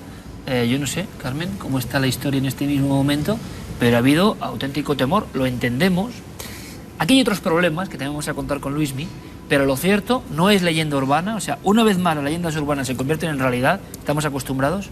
Mijas en concreto, un pedazo de cocodrilo, y dicen, la gente dice, ojo, que hay otro. Sí, se ha capturado uno en las lagunas de Majadas Viejas, así se llama, porque dieron la voz de alarma a varios vecinos. Aseguraban que había un cocodrilo y nadie en un principio los creía, hasta que vieron que verdaderamente había huellas y que también encontraron algunos animales muertos, algunas culebras que estaban mordidas por este cocodrilo. Bueno, luego hallaron... imponente, No, es un ejemplar, además es un cocodrilo del Nilo, cuidado, sí. Es un ejemplar. Cuidado, que... ¿por qué, Luismi? No, pues porque es verdad que dentro del mundo de los cocodrilianos, para entendernos, y dentro del mundo de las mascotas, que malentienden eso de que un animal como este debe estar en una casa, pues hay especies que alcanzan unas medidas y que no, cuando llegan adultas, son un peligro para las personas. Madre mía, pero es que no es es el caso del cocodrilo del Nilo, ni mucho menos, o del cocodrilo poroso o del mississippiensis. En España se venden cocodrilos del Mississippi o poroso o del Nilo con total tranquilidad. Es una cosa impresionante y demencial, ciertamente. Bueno, una envergadura, una fuerza, ahora conoceremos algo más, una rapidez a su forma, ¿no? Y claro, imagino, Carmen, que en Mijas el estado de alarma, cuando se confirma ya que hay huellas, que hay animales heridos, y estas imágenes, ¿qué significan? ¿Qué nos cuenta esta parte de la historia? Estas imágenes son ya del cocodrilo no capturado, se lo encontraron directamente muerto. Había muerto. Había muerto. Estaba, pues, ahí lo vemos, como en un pequeño rellano que hay entre las dos lagunas, en una zona de tierra, se había quedado allí. No saben todavía, porque la autopsia todavía no se ha dado a conocer, si ha muerto por algo que ha comido o... Por el momento no se sabe. Lo que sabemos es que están buscando cualquier tipo de tatuaje, de chip, para ver qué persona, si es que ha sido una persona la que lo ha abandonado en esas lagunas, porque tiene que ser alguien que lo tenía en su casa y cuando se ha hecho grande lo ha soltado. Lo más importante, porque se cometen dos errores, yo diría que dos pecados, por ir a lo eclesial, ¿no? El primero, papá quiere un cocodrilo. Ese es un drama, ¿no? En el cuarto C sin ascensor de una gran ciudad o donde sea, quiere un cocodrilo. Papá le compra el cocodrilo. Pero luego viene el segundo pecado. Papá, qué grande se está haciendo el cocodrilo. Ahí va, ya no cabe en la bañera, ahí va, nos tenemos que salir de casa. Bueno, vamos a soltarle en la naturaleza. Y ahí la hemos liado. Ahí es donde encontramos el grave problema de las especies invasoras. Que es una cosa recurrente, Luismi. Luismi. Es una cosa permanente que se da. Escuchábamos, para mi terror, tengo que decirlo, con la araña de Rincón la semana pasada. Es otro tipo de fenómeno. Sí. Pero vamos a ver, hay algo que yo no entiendo. Y ahora iremos un poco... no se impacienten, porque iremos a navegar en lo sagrado, ¿no? En la conexión que hemos visto, esa historia maravillosa de la bestia de Calcella de otros pueblos. Pero como esto es actualidad, yo digo, pero vamos a ver, ¿cómo se venden cocodrilos si se sabe que que llega un momento en que las dimensiones de estos animales hacen imposible tenerlos en un... Yo no acabo de entender la relación, ¿no? Claro, tú si dirás, es evidente, es de perogrullo, ¿no? Evidentemente, uno tiene que buscar en el sector económico correspondiente el producto, ¿no? Entonces uno dice, bien, ¿a quién le interesa comprar cocodrilos? Tú puedes decir a los núcleos zoológicos, por ejemplo, ¿cuántos hay en España? Bueno, zoológicos y tal, X. ¿Cómo es posible? Y estos son datos que yo recabé, por cierto, a raíz de un cocodrilo que apareció en Valmayor, en la Comunidad de Madrid, y que yo tuve que buscar con un equipo durante 40 días y 40 noches. Y que mucha gente, Luismi, porque esto es importante también, se ríe. Lo primero, ¿se han visto un cocodrilo, una figura, un monstruo, jaja, es imposible? Y luego resulta, como tantas otras veces, que era verdad. Sin duda. Y además te quiero decir esto, que refrenda un poco lo que estamos diciendo. En aquel tiempo, en el año 2004-2005, yo manejé datos oficiales. España importaba de manera legal, no ilegalmente, legalmente, 3.500 cocodrilianos, diferentes especies de caimanes, de cocodrilos, al año. 3.500 ejemplares de manera legal. Claro, tú puedes decir, ¿y para qué? Yo no lo sé, no lo entiendo. Y luego hay una biometría y unos datos que indican que si usted compra un cocodrilito así y es de la familia de los cocodrilos del Nilo, de esa especie, cuando sea adulto, pues va a alcanzar 5 metros de longitud. Claro, es que... Este animal, después de 2 o 3 añitos que hubiera aguantado en Mijas, podría alcanzar el tamaño de esos que vemos cazar a una cebra, fíjate el peso que tiene una cebra o un ñu, meterlo hacia el interior del río y comérsela. Lo que han dicho es que por ahora saben más o menos que tiene 15 años de edad y que mide en torno a los 2,13 metros, 2,15 metros. Es lo que se ha podido averiguar hasta el momento, esperando que se le hagan más análisis. Pero lo peligroso de esto, y por eso el Seprona ya ha instalado una serie como de torretas para vigilancia, porque se cree que hay otro ejemplar más. Pero es que además el ejemplar que, hasta donde yo sé, Carmen, que se está buscando, no es de la misma especie. Es que no lo saben, como no saben, igual que no sabían cómo era este. Según los datos que yo tengo, se trata de un ejemplar de otra especie distinta y por tanto estamos hablando de un coleccionista. Un coleccionista, una persona que colecciona cocodrilos. Hay personas en este país. Y luego otra cosa que está relacionada con esa historia preciosa que hemos visto y a la que ahora supongo que vamos. Y es que se ha dicho siempre, Luismi, pero estos animales no van a prosperar en estas latitudes. No es verdad, no es verdad. Para alcanzar ese tamaño que alcanzó en el siglo XVIII, ese ser que hemos visto, que no es una leyenda, que está ahí, ese animal vivió durante varios años en Extremadura. Perfectamente adaptado. Perfectamente. No se nos olvide que los reptiles, cuando llega el frío, ¿qué hacen? Bueno, de alguna manera hibernan también, ¿no? Paran su metabolismo, su corazón lo ponen a cero y aguantan el tirón. Se ha dado casos de cocodrilos que se escaparon en Berlín, en algún zoo, y vivieron largo tiempo en Berlín con sus nevadas y con sus fríos. Alucinante. Así que no juguemos con esto, ¿eh? Alucinante. Podríamos ahondar en esta historia espectacular y también yo creo que es símbolo del tiempo que estamos viviendo, signo de los tiempos. ¿Por qué esa relación entre el cocodrilo, verdad? Porque me sorprende que hacen cocodrilos como hay, pero en templos de alguna forma sagrados. ¿Por qué? ¿De dónde venían? Vamos a contarlo. ¿Tienes algún documento y algún grabado que es muy interesante porque se convirtieron también en iconos del terror de alguna forma, ¿no? Hay un grabado que es muy conocido, es como un gabinete de las maravillas, estos gabinetes donde cabía absolutamente todo, y en el techo hay un gran cocodrilo. Bueno, esto se ponía en algunas iglesias, en algunos templos, en algunos lugares, sobre todo en templos sagrados, porque había un libro que se llama Emblemata, lo publicó Paolo Mazzio, y en él hacía referencia pues a este tipo de cocodrilos o de caimanes que se ponían en las iglesias, y tenía un porqué. Él decía que el malvado asustaba al malvado. Un cocodrilo se cuelga en las iglesias para atemorizar y ahuyentar a otros monstruos feroces. En teoría era para ahuyentar al diablo, para ahuyentar al maligno. Un monstruo ahuyentaba a otro monstruo. Pero también estos cocodrilos se pusieron en forma de exvoto. Alguien que hacía un milagro, a lo mejor se salvaba de ser comido por un cocodrilo, era un viajero y traía ese cocodrilo, lo disecaban y lo ponía en la iglesia de su localidad, de su pueblo, de su ciudad. Por eso hay en muchas iglesias españolas caimanes y cocodrilos. Claro, y ahí vamos, muy interesante, ¿no? La doble visión es casi un poco el Drakkar, ¿no? El monstruo expulsa la posibilidad de los monstruos imaginados o no que vienen. Mira, fíjate, en referencia a eso de que traían animales, en 1260 Antes de Colón. Antes de Colón. Siglo XIII. El rey X el Sabio, el sultán de Egipto, quiere casarse con una de sus hijas, con Berenguela, y entonces manda un cocodrilo, una jirafa, entre algunos de los animales exóticos, como para hacerle un buen regalo y que le dé la mano de su hija. El rey la rechaza y devuelve algunos elementos, pero el cocodrilo y la jirafa se quedan, y está en los archivos que recibe esos animales. El cocodrilo vive muchos años hasta que muere de viejo, y es entonces cuando está colgado del patio de los Naranjos de la Catedral de Sevilla.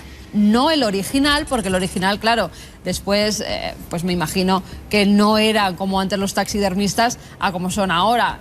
Era muy básico lo que hacían, y con el tiempo, con los siglos, pues ha ido perdiendo. Y el que hay en la actualidad es uno de madera que se creó en el siglo XVI. Sí. Ahí lo tenemos. Impresionante, impresionante. Haciendo un referencia Me parece al otro. Que esta noche es muy bonita, porque estamos hablando justamente qué va buscando el ser humano cuando en aquellos tiempos, ¿no?, cruzó tantas y tantas fronteras. Pues entre otras cosas una naturaleza diferente, ¿no? Somos seres naturales, y claro, si en Extremadura o en Salamanca, como era el otro de los casos, o en cualquier localidad de España, el invierno era como era, y tú llegas a un territorio tropical, donde en vez de haber lagarto celado, que tiene una medida, por cierto, un animal bellísimo, en España tenemos unos grandes lagartos, qué decir de los lagartos gigantes de Canarias, ¿no?, de hierro, tal, ¿no? Pero claro, cuando ve uno un yacaré, un caimán, en este caso en América, pues claro, se debe quedar impresionado. A mí me sorprende, Luismi, aquellos eran viajes que aguantasen esos larguísimos viajes, las travesías. Llegasen a España, ¿se imagina el impacto en Calzadilla o en la dehesa de Salamanca de un cocodrilo? O en Soria. Hay una historia fascinante en la Colegiata de Berlanga de Duero. Hay otro cocodrilo colgado. Todo se debe a Fray Tomás de Berlanga. Fue obispo de Panamá. Y él, dicen que, bueno, se encariñó de un pequeño cocodrilo, y entonces el cocodrilo fue creciendo, pero ya le tenía tanto cariño que cuando se retiró de nuevo a los campos de Castilla, se trajo al cocodrilo. Incluso dicen las crónicas, las leyendas, que por esos campos de Soria veían pasear detrás del fraile, iba el cocodrilo, iban los dos caminando. Bueno, el fraile se muere y el cocodrilo todavía vive, pero como ya no tenía a su amo de toda la vida, empieza a ser muy agresivo, y entonces tienen que acabar con él.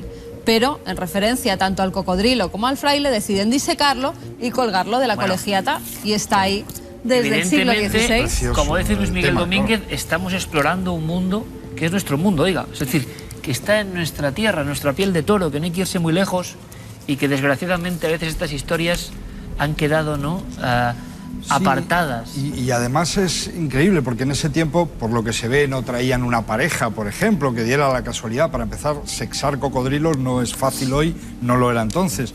Pero tú imagínate, podría haber prosperado, ¿por qué no?, una población de estos animales en nuestras latitudes. Estoy recordando el caso de las jinetas. La jineta, un animal maravilloso, que parece ser trajeron los árabes, ¿no? Es el mito, por lo menos, yo lo que he leído. Sí, hay... Como vivérrido, sabemos que hay alguna investigación que habla de otra cosa, pero desde luego lo más cercano a esa realidad es que en vez de gatos, ellos traían a las jinetas para que no hubiera ratones en las cosechas y en las casas. De ahí la jineta, fijaros, prosperó como animal absolutamente asilvestrado, y hoy es una de nuestras maravillosas especies del monte Mediterráneo. Podríamos hacer, yo creo que es importante, aunque sea si abuela pluma y en titulares o dando algunas... Hay más poblaciones con cocodrilos e iglesias. ¿Por qué? Porque lo que queremos motivar a partir de esta noche es que muchas personas que igual son vecinos, que pasan por ahí, se encuentren de repente con estos trozos de historia. O algunos que no nombremos y que nos remitan a iglesias donde hay ese tipo, tanto de cocodrilos como también hay muchas serpientes por las iglesias. También hay serpientes. Pero si usted en su localidad, cerca, en el templo, de alguna forma se ha encontrado con esta cosa que no entiende y que se cuenta una leyenda, remítanoslo, porque podemos hacer un mosaico muy bonito y casi hacer un mapa, ¿no?, de un tema que creo que se ha hablado poquísimo en la televisión. Mira, en Valencia, en la iglesia del Colegio del Patriarca, también hay un cocodrilo, en este caso es un caimán. Cuenta la leyenda que en una crecida del río Turia, de repente aparece este caimán. Empezó a comerse tanto a personas como a animales. En una crecida del río tan habitual, ¿no? Eso cuenta la leyenda.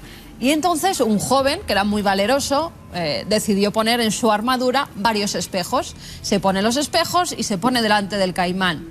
Este se queda, pues claro, cegado por la luz. Además, en Valencia, con el sol que hay, se queda cegado por la luz y el joven aprovecha y le da un garrotazo en la cabeza y acaba con él. O sea, estamos viendo al caballero de los espejos del Quijote Totalmente. enfrentándose al cocodrilo.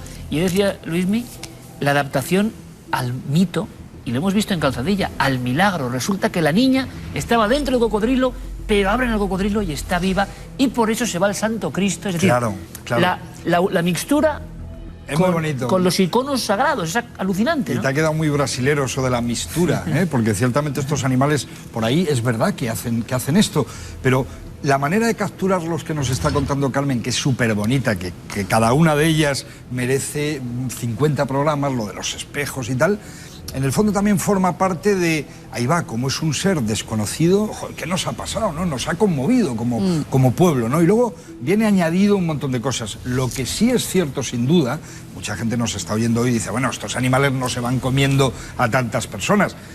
Es que precisamente el hecho de que yo esté en un río de Extremadura, tranquilito con mis ovejas, sin esperarme que ese ser pueda aparecer, me hace muy vulnerable.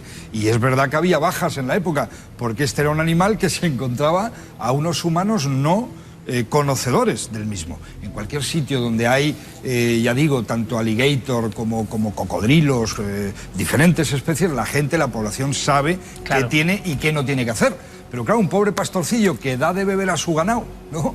Y de repente le aparece un cocodrilo, no sabe claro, hacer. para el cocodrilo un manjar, ¿no? Capturarlo es muy fácil. Mira, además con este caimán había una especie de cartel justo debajo de él, porque yo no sé si es verdad, Luismi, decían que los caimanes no tienen lengua.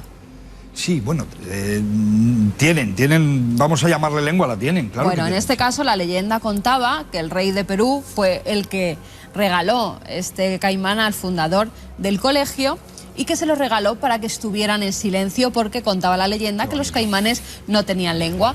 Y el cartel que había debajo decía, si en el templo en silencio no estás, a mi vientre pararás.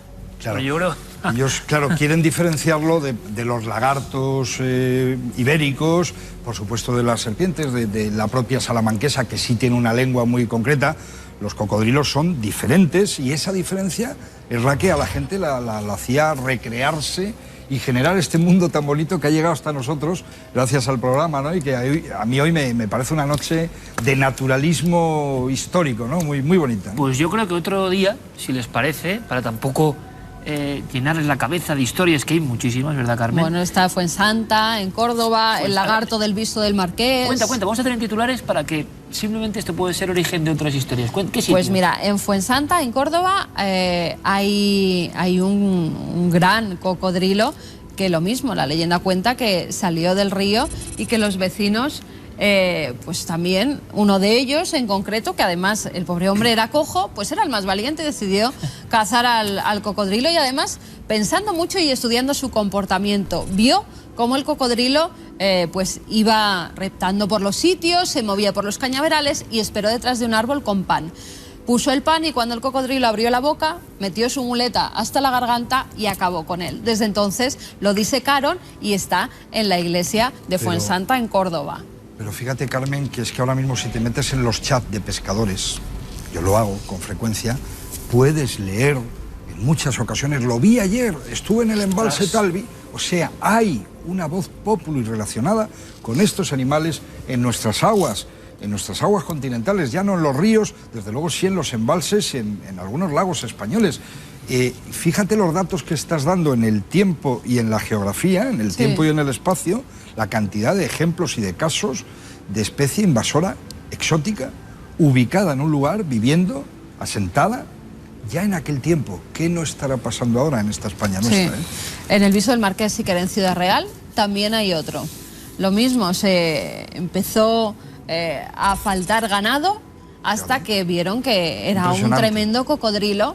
¿Y qué hicieron? Como ninguno se atrevía, cogieron a un reo de las cárceles de Toledo, al que más crímenes había realizado, y le dijeron que si acababa con el animal, que entonces tendría la libertad. Acabó con el animal y entonces el ayuntamiento decidió disecarlo y ponerlo en la iglesia del Viso. Impresionante. En Madrid, en la iglesia de San Ginés, hasta hace muy poquito había otro uno. cocodrilo. Lo que pasa que el párroco, viendo que iban más a visitar el cocodrilo que la iglesia, pues decidió quitarlo. Bueno, yo creo que ha sido una inmersión absoluta en la España sobrenatural, como diría Carlos Pascual, y su famosa guía de hace ya 40 años, pero también en la fauna mítica, ¿no? Yo espero, ojalá lo consigamos, porque yo sé, intuimos, siempre lo hemos hecho con Luis Miguel Domínguez, ¿no? Pero que hay una conexión entre la gente que ama a los animales, no solo como animales, que eso está claro, sino toda la historia que llevan en su lomo, ¿no? Todo el pasado, todo lo ancestral, todo lo mítico, todo lo mágico. Ejemplo paradigmático, como lo han visto, ¿no? Claro. Si hemos logrado sorprenderles, si hemos logrado que vuelvan a esas iglesias para contemplar estas historias, nos damos por satisfechos y, desde luego, envíennos su propia crónica, hagan de periodistas para Cuarto Milenio. Pero está claro que eso es una muestra más de cómo en este país se ha unido el misterio y la fauna. Ojalá sigamos contándolo, porque la historia es maravillosa. Luis Miguel Domínguez, muy bonita, muy hasta bonita. dentro de muy poco, amigo. Un abrazo y cuidado con las especies invasoras. Es lo único que se me ocurre un poco decir, porque es verdad que la historia está bien, pero lo que no está nada bien es la leyenda negra, ¿no? Que por desgracia puede acompañar a cualquier territorio si se da un accidente. Ese cocodrilo Olmijas podía haber provocado un accidente muy serio y estaríamos seguramente hablando en otro tono esta noche. Más Ojalá ahora no se que empieza cumpla. a hacer buen tiempo, ¿no? Claro. Y la gente se baña en los lagos, en las lagunas. Ojalá no haya ese tipo de noticias. Pero seguiremos la fauna y el misterio, desde luego, con toda la atención del mundo. Luis Miguel, gracias como siempre, compañero, gracias. por contarnos cosas y enseñarnos. Y nosotros ahora vagamos hacia otros mundos. Mundos del pasado. Mundos, ya saben, que se resumen en 60 segundos de Videoteca.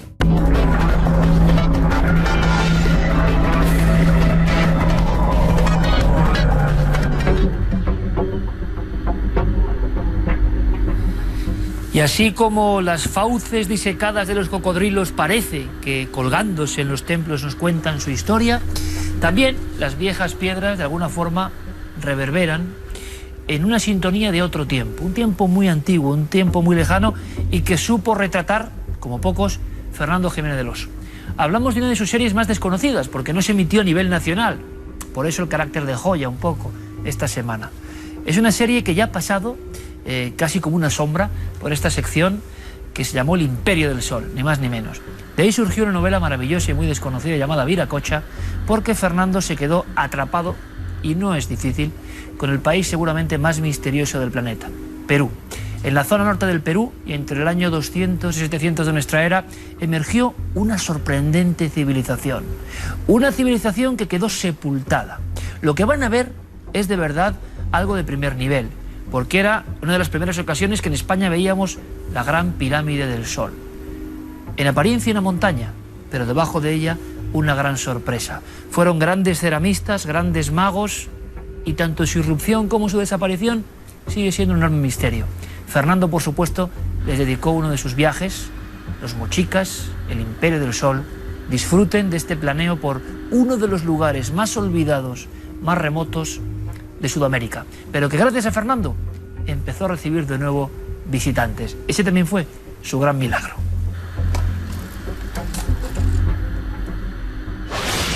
Es apenas un cerro, una montaña erosionada y estéril, pero en otro tiempo fue colosal pirámide. Su base mide casi 40.000 metros cuadrados y en tiempo se elevaba hasta unos 50 metros de altura. Y dice la leyenda que fue hecha por 200.000 hombres en solo 3 días. Los arqueólogos, que tienen menos fantasía, sostienen que fueron necesarios 5 siglos para terminarla. Es el más grande testimonio que dejaron los mochicas, y aunque su material sea humilde barro, refleja una técnica desconcertante, porque es idéntica a la que utilizaron los asirios en sus zigurat.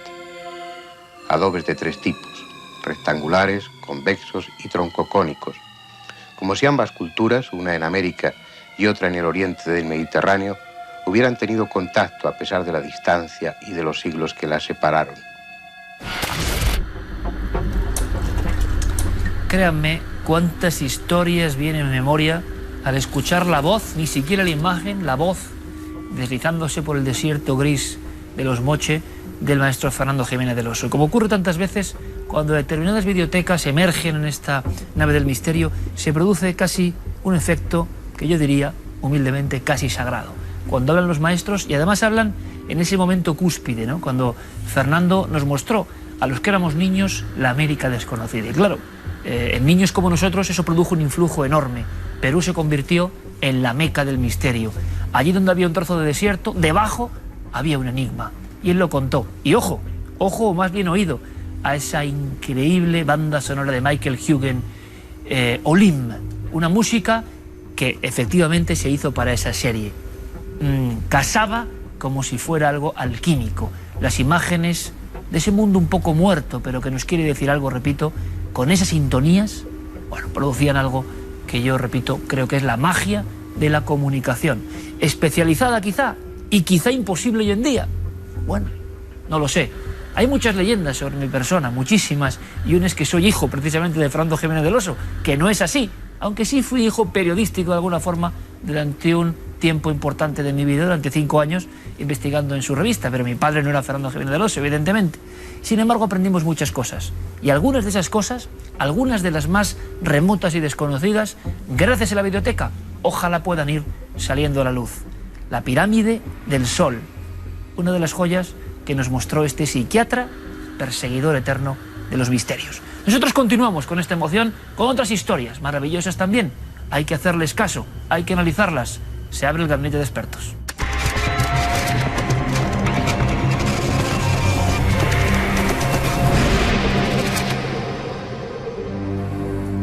Tendremos que hacer un recuento un día de la cantidad de historias que hemos contado en todos estos años de Cuarto Milenio. Lo digo porque los envíos que ustedes nos remiten nos siguen sorprendiendo. Y eso ya es difícil, porque hemos escuchado, visto, analizado, investigado casi todo. Pero siempre hay nuevos expedientes que nos dejan boquiabiertos. Sus historias. Comenzamos por la primera. Comenzamos con el mail que nos enviaba Mar Font. Y ella nos contaba que desde pequeña, por lo menos desde los 4 años, nos decía que ella recuerde, siempre ha habido cosas extrañas en las 2 casas que tenía su madre. Nos dice abrir de puertas, voces que te llaman por tu nombre, bombillas y vasos que explotan, objetos que cambian de lugar o desaparecen, y brumas blancas y negras con cuerpo de una mujer y de un hombre que además siempre aparecían en los mismos sitios. Dice que no tuvo una infancia fácil y que incluso tuvo épocas de depresión. Que entonces, cuando tenía esa depresión, pues se dedicaba a ver películas de miedo, a informarse sobre temas paranormales. Ya siendo un poco mayor, vio que la gente relacionaba las depresiones o el pasar por malos momentos con fenómenos poltergeist. Y entonces nos dice, ¿puede ser que yo provocara esos fenómenos? Porque además a veces pensaba, se va a estallar la bombilla, me voy a quedar sin plomos, y de repente la luz, ¡pum!, explotaba y se iba. O el collar que me acabo de comprar me lo voy a encontrar roto. Iba donde lo había dejado, dice, incluso lo metía entre algodones para que no se rompiera y el collar estaba roto. Y nos preguntaba que si esa depresión ha podido crear esos entes que se veían en la casa y esos fenómenos poltergeist que al parecer vivió toda la familia, porque también a esa señora vestida de blanco no solo la veía ella, sino más miembros de la familia. Hemos preguntado al doctor psiquiatra José Miguel Gaona y esto es lo que nos ha contestado. Bueno, Mar, la verdad que tu caso es interesante porque reúne varias cuestiones, varios conceptos. Por un lado, te criaste en una casa con una madre que tenía problemas de alcoholismo, con lo cual eso favorecía que construyeses todo un mundo para poderte evadir de esa situación tan nefasta, tan agobiante. Por otro lado, también, el hecho de tener, genéticamente hablando, un familiar cercano que tenga un problema de alcoholismo también nos lleva a pensar que quizá haya ciertos problemas en los neurotransmisores. Todo se hereda, no solamente la belleza o la fealdad, sino también lo que nuestro cerebro procesa y cómo lo procesa. Por lo tanto, no es extraño que tú también tuvieses cierta tendencia a la depresión. Pero esto es una cadena de acontecimientos. Al tener una depresión, también tu concepto de las cuestiones que te rodean, evidentemente cambian. Si a todo esto le unimos ese gusto por lo paranormal, el plato está servido. Hay una tendencia, evidentemente, a interpretar toda la realidad que te rodea en torno a una serie de cuestiones. Más aún, estas sombras, estas especies de nieblas que veías con forma humana, es lo que se llama un mecanismo proyectivo. La mayor parte de las personas lo utilizamos. ¿Cómo? Por ejemplo, cuando vemos una nube y le atribuimos una forma de animal o una forma de objeto, etcétera, etcétera. Es decir, no es algo realmente extraño. en algunos momentos que pudieras ver cosas que se mueven sin que nadie las hubiera tocado? Bueno, recordemos que vemos con la mente, no con los ojos. Justamente uno de los pilares que utilizan los magos es hacer creer que una bola, por ejemplo, de una mano a otra se ha movido o se ha lanzado, cuando sigue permaneciendo en la primera. Es decir, tampoco es algo extraño. Que más personas en tu casa también eran capaces de ver este tipo de cuestiones. Hay que recordar que existe dentro de la psicología o de la psiquiatría una figura que se llama la locura o folia 2 o folia 3, que es locura 2 o locura 3. No es que uno esté loco, realmente, sino que este tipo de cosas en un entorno cerrado adquiere características verdaderamente de contagio y se van retroalimentando entre los diversos miembros de la familia. Así que, Mar, espero que tus cuestiones, tus dudas hayan quedado explicadas y síguenos enviando tus preguntas. Muchas gracias. Expediente número 2 de esta noche del Gabinete de Expertos. Muy interesante, muy sobrecogedor. Una vez más, un hotel, un lugar aparentemente neutral, pero donde ocurren tantas cosas, ¿verdad? Bien lo saben nuestros amigos Sergio y Cristina, que de verdad muy asustados nos escribían porque habían pasado unos días en Andorra y en un hotel concreto que está, nos dicen, en la calle principal de Andorra la Bella, les pasa algo que les deja bastante tocados. Estaban tranquilamente, los dos dormidos, se despiertan al mismo tiempo. ¿Por qué? A las 3 de la mañana en punto, escuchan unos chillidos muy fuertes. Se quedan, puede pasar cualquier cosa, y les da la impresión de que es una mujer que está siendo golpeada o que está siendo, incluso dicen ellos, asesinada. Llegan a tal nivel que se asustan mucho. Él se levanta y se da cuenta de que ese sonido, más que venir de otra habitación, está presente dentro de su propio entorno. Y lo más sobrecogedor de esto, y lo más raro, es que empiezan a escuchar, pero no fuera, sino ahí. Se asustan mucho, el ladrido de un perro. Un ladrido de un perro como si fuera un perro guardián, un perro enfurecido, combinándose con esos chillidos constantes de dolor, casi como de lamento y de pedido de auxilio de esa mujer. Pasan tanto miedo que solo en un momento dado uno de ellos, el chico Sergio, se arma de valor, se levanta en la oscuridad, casi no pueden encender la luz, abre la puerta porque dicen: ¿esto de dónde viene? ¿Del pasillo? ¿De dónde viene? ¿Qué está ocurriendo? En el momento preciso en que abren la puerta de la habitación, todo eso para, pero para en seco. Dice, en ese momento una serie de golpes se escuchan por todo el entorno de las 4 paredes de la habitación, y lo que les llama la atención es que no es que eso se vaya gradualmente, estaba presente esa especie de sonido permanente y muy desagradable, y al tocar el pomo de la puerta, aquello se detuvo. Salieron casi como alma que lleva el diablo, y hoy se preguntan, les daba la impresión de haber asistido a la banda sonora de un asesinato, de algo que pasó allí. No quisieron ni preguntar, pero ellos nos dicen, estamos seguros que vuestro colaborador Santiago Vázquez tiene una respuesta perfecta para este caso. Hombre, decir perfecta es mucho decir, ¿no? Porque creo que nadie tiene respuesta perfecta para nada, pero quizá nos oriente. Desde luego es un caso extrañísimo. Personalmente yo nunca había oído nada parecido. Sergio y Cristina nos escriben desde Barcelona y nos refieren esta experiencia en un hotel, gritos, ladridos o golpes. Ante todo, decirles a ustedes, Sergio y Cristina, que no se trata, como cierto sector de la parapsicología o ciertos parapsicólogos opinan, un fenómeno de impregnación. En mi opinión no es así. Hay, por una parte, un fenómeno de efectos físicos, como son esos golpes fuertes, sonoros, contra la pared, y por otra parte nos encontramos con fenómenos acústicos, como son los gritos desgarradores de esa mujer, y por otra parte los ladridos de ese perro. En parapsicología hay un nombre para este fenómeno, son mimofonías. ¿Qué quiere decir? Que la causa que provoca estos fenómenos imita el sonido de ruidos, voces, sonidos de animales reales, pero que son inexistentes. Me llama mucho la atención que cuando ustedes salen de la habitación, todo se para. Hay un cuarto de calderas donde no hay nada, los fenómenos cesan por completo. Esto indica o puede indicar que la causa está reclamando una atención. está reclamando una atención por parte de ustedes y que, por supuesto, es una causa inteligente que provocó esa serie de fenómenos para llamar la atención. Es un fenómeno donde encontramos una causa que es trascendente, que no podemos decir qué es, pero que desde luego no se encuentra en nuestra dimensión o nivel ontológico. Muchísimas gracias y un saludo muy cordial. Esperamos como siempre que las opiniones de nuestros expertos hayan ayudado o aliviado a ustedes, nuestros amigos espectadores. Vamos a hacer otra cosa. Cogemos el todoterreno porque el lugar es inaccesible y nos marchamos ahora a algo propio de un caso de gabinete de expertos. Pero es un caso que se prolonga en el tiempo. Y es un caso tan estremecedor que no solo hay recuerdo en las paredes y en los muros de un lugar marcado por el misterio, por la brujería, por lo ancestral, sino que incluso en las viejas canciones, en las viejas cómpulas, en los cánticos de Canarias, ha quedado registrado algo que ocurrió y que tiene que ver con lo sobrenatural, con los fenómenos inquietantes e ingobernables. ¿Quieren conocer todo esto? Bueno, para que se imaginen cómo es esta historia en concreto, allí en Canarias todo el mundo la conoce como los miedos de Frías. Descúbranlo con nosotros.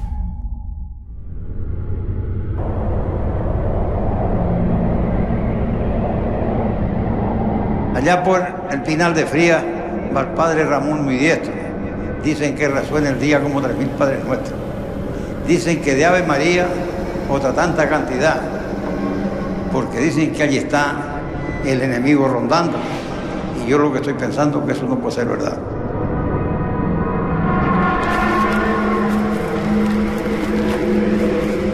No puede ser verdad, porque los fenómenos que se daban en la casa de Frías parecían obra del diablo.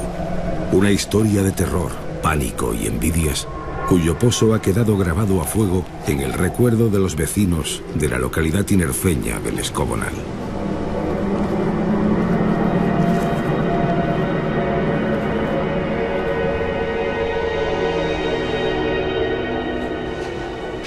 En 1942, la apacible vida de las dos familias de cabreros que vivían en la casa de Frías, situado en lo alto del monte de Anocheza, en los altos del Escobonal, comenzó a retorcerse ante los hechos insólitos que sucedían en la vivienda.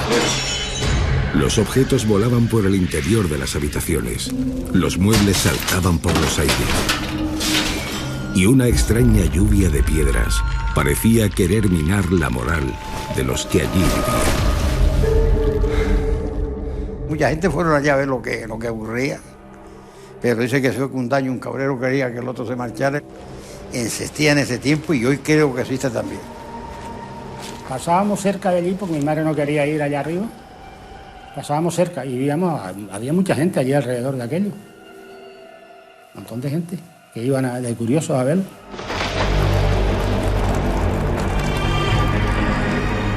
Las estruendosas lluvias de piedras era lo que más temían los habitantes de la casa.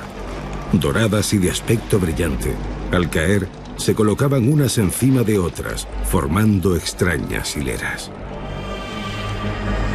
Una antigua grabación nos ha proporcionado un valioso documento, el testimonio de uno de los últimos testigos del caso, don Alejandro, que siendo niño vivió los fenómenos en la propia casa. Desde el 626, ¿no? Y brillantes como si ya tenían oro por los lados. No sé yo de dónde venían esas piezas. En el fondo del salonito había una caja con ropa estropeada. Y daba un salto la caja y llegaba a la puerta. Y no se veía nada. Realmente cuando uno acude a las fuentes con las que reconstruye la historia de Frías, se encuentra con un auténtico festival de fenómenos potencialmente inexplicables, ¿no? Desde cómo la comida saltaba, explotaba de los platos y se elevaba por toda la casa, la ropa, los muebles, lluvias de piedras, incluso hay referencias a voces y apariciones que fueron protagonizadas por algunos de los testigos. Se comentaban que si veían como una media nube y que salía una dama vestida de azul con un pelo largo, negro, cuando hacía las maldades esas, y después salía y claro, y a la gente al llegar, pues claro, piedras en verdad creo que le caían. Las piedras sí caían. Ante la contundencia de los hechos que sucedían a diario en la casa, la iglesia pronto tomó cartas en el asunto. Don Ramón, el párroco del pueblo, subió a lomos de una mula hasta la casa de Frías y allí fue testigo de los fenómenos. Si había 7 o 8 camas, hacían todas, hacia alrededor. ¡Tan! Se acababan los colchones y todo el suelo. Y usted acostaba arriba. ¿Cómo? ¿La gente encima de la cama? Claro. ¿Y las camas se rodaban solas? ¿Solas? Oye, tío, ¿usted se cree que mis hermanas iban a jalar por las camas y a darle vuelta allí a trillar? ¿Y era verdad que los platos rodaban sobre la mesa? No, y brincar al techo también. Y se marchó el padre Ramón, se marchó, cogió miedo. Me comentaba mi abuelo que ante los fenómenos que ocurrían aquí en la casa de Frías, se presentó un personaje que identificaban con el cubano y que mediante un extraño ritual de platicar con unas varas de cobre clavadas en las 4 esquinas de la casa, donde había previamente hecho un agujero y habían echado agua, y que uniendo esas varillas con hilo de cobre igualmente, los miedos de Frías dejaron de ocurrir. A pesar de los años transcurridos, la casa de Frías sigue produciendo miedo. Sus paredes permanecen en silencio, un silencio que aún hiela la sangre del que se atreve a rondar sus muros, intentando conocer cuál fue la causa de aquellos fenómenos.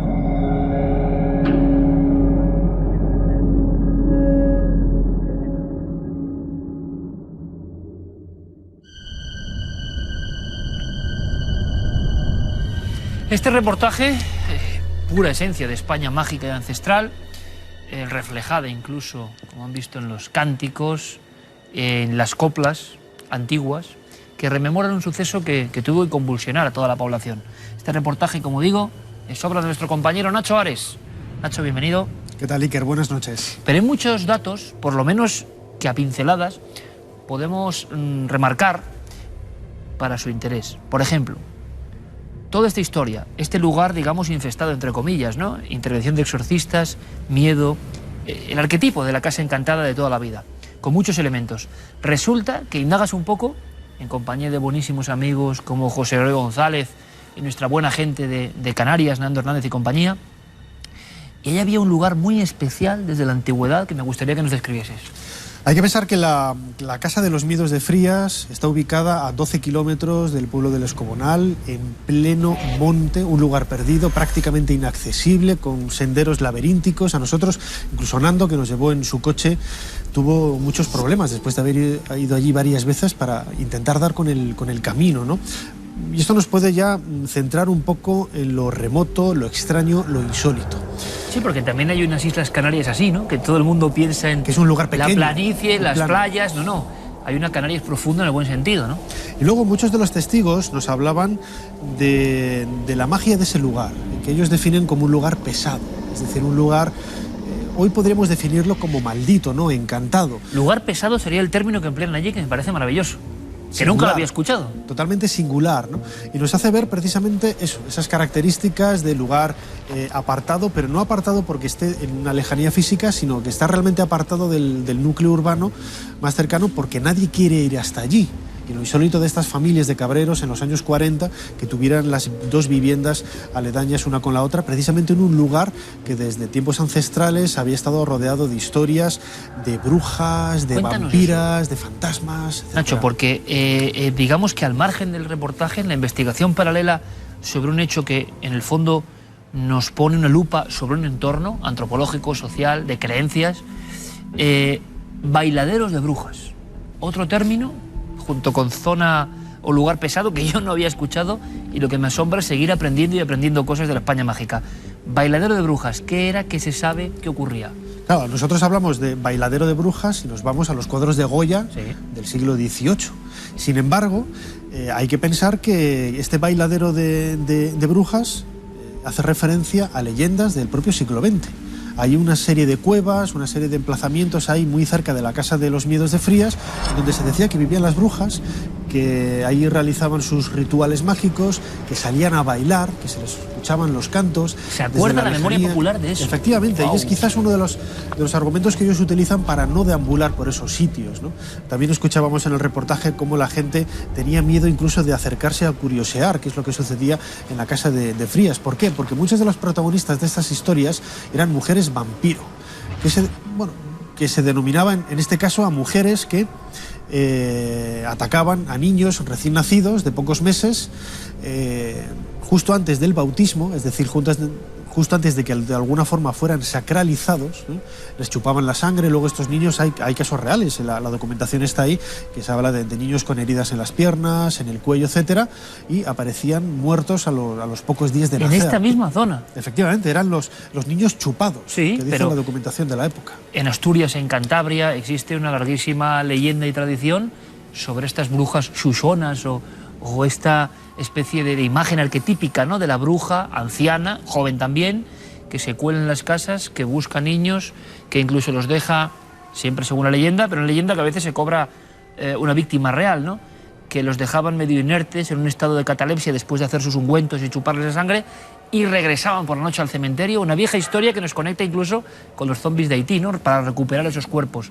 Pero claro, yo creo que la brujería canaria es una de las más desconocidas por lejanía de la península, por pocos estudios conocidos, ¿verdad? Y nos sorprende, como a tantas otras veces, que al lado de un sitio donde pasan cosas que podríamos catalogar dentro del ámbito de lo misterioso, parapsicológico, como ustedes quieran, esté este epicentro de ¿qué serían? Aquelarres canarios, de alguna forma, ¿no? Podríamos definirlo así. O sea, José Gregorio González, en su momento, él me hacía hincapié en cómo la superstición de muchas de estas tradiciones aún sigue viva, ¿eh? Nosotros hablábamos con algunos de los testigos que han aparecido en el reportaje y ellos nos hablaban con toda naturalidad de la existencia de la magia y de esos antiguos y ancestrales rituales que se seguían realizando. Bueno, y esos cánticos, Nacho. Totalmente, es historia pura del folclore, que no hace más que retrotraernos a esos momentos, pero no ancestrales de siglos atrás, sino de hace unas pocas décadas. Estamos hablando de los años 40, hace poquito más de medio siglo, donde pasaban todas esas cosas allí. Y no solamente fenómenos vinculados quizás más a la antropología, al folclore, sino fenómenos poltergeist, como los que hemos visto protagonizar en la propia casa, con lluvias de piedras, las máquinas de coser que empezaban a funcionar solas, los platos de la comida que se estallaban, los alimentos por todos los sitios, los cestos de la ropa, etcétera, ¿no? Algo una realmente locura insólito. En España, mucho antes de que se hablase de este tipo de fenómenos, y en comunidades muy pequeñas, y la radiografía es como un montón de pueblos de nuestro país. Hemos contado cientos de fenomenología, de casos, y ustedes lo conocen bien, ¿no? Pero claro, en un lugar tan aislado, dentro de las Islas Canarias, en los años 40, donde la vida no era tan amable como puede ser hoy, ¿no? Y claro, resulta que cuenta la historia, Nacho, que estas familias protagonistas, que además incluso hemos tenido la fortuna de ver esos documentos, ¿no?, gracias al archivo de nuestros compañeros José Gregorio, Nando, esa gente incansable en las Islas Canarias, grandes amigos y grandes estudiosos del folclore también, porque al final el misterio te conduce al folclore, ¿no? Resulta que tenían, como han visto ustedes, ya han paladeado grabaciones de estas personas en vida, contando lo que vivían, ¿no? Los últimos testigos, como diría Delibes, ¿no?, de un mundo que agoniza, de un mundo que ya casi muere, pero que sigue ahí. Resulta que esta familia o estas familias se trasladaron y la maldición, el ensalmo, el sortilegio o el misterio les acompañó. Efectivamente, ellos, muchos de los hermanos, de los hijos de estas familias de cabreros, se trasladan a Güímar, a la Orotava, a otros emplazamientos, y estos fenómenos se siguen produciendo en las casas donde ellos viven. Movimientos de objetos, lo mismo, los platos de la comida, desaparición de enseres, etcétera. Lo que nos hace ver, bueno, la propia nomenclatura del propio término poltergeist, que les iba acompañando un poco a estos protagonistas de lo insólito, ¿no? Oye, por último, Nacho, y como último apunte, valga la redundancia, de esta maravillosa historia increíble, ¿no?, en el corazón de las Islas Canarias. Viendo las imágenes, subjetivo desde luego, pero me llama la atención algún rostro que he pintado en alguna de las paredes, que ahora viéndolo, no sé, provoca cierto escalofrío, ¿no? No sé si os ocurre lo mismo. Desde luego que sí. Yo tuve la oportunidad de estar por la noche con la cámara de infrarrojos, totalmente solo, en la Casa de los Miedos de Frías, y es realmente impresionante. Hace horas un hombre. Totalmente. Nosotros, claro, estamos totalmente condicionados por la ciudad, los ruidos de la ciudad. Sales al bosque, al campo, y todo, absolutamente todo te resulta extraño, te resulta anómalo, ¿no? Pues eso es un poco las experiencias que nosotros tuvimos ahí. Bueno, pues folclore, historia de misterio puro y duro que ha quedado incluso reflejada en las leyendas, en las coplas, en los cantares que aún siguen resonando en algunos lugares, y historias de brujería, historias de vampirismo, todo eso mezclado en un suceso que, de no ser por esta investigación, acabaría en el olvido. Y de alguna forma también es cultura popular, ¿no? Y así queremos mostrárselo a todos ustedes. Nacho, como siempre, muchísimas gracias y hasta la próxima aventura, compañero. Gracias, Iker. Buenas noches. Nosotros continuamos, seguimos con este avanzar constante en busca de lo que nos asombra, de lo que nos maravilla. Y yo le preguntaba a Nacho por esa imagen concreta, ¿no? De un rostro, un simple rostro. Tampoco tiene nada más. Yo, revisando las grabaciones, pues mira, es lo que tiene también la magia, ¿no?, de la percepción. Me impactaba, era como una señal extraña. Quién sabe si recordándonos viejas cosas ocurridas ahí. Vamos ahora con otras imágenes que suelen ser más modernas y que han protagonizado a todos ustedes.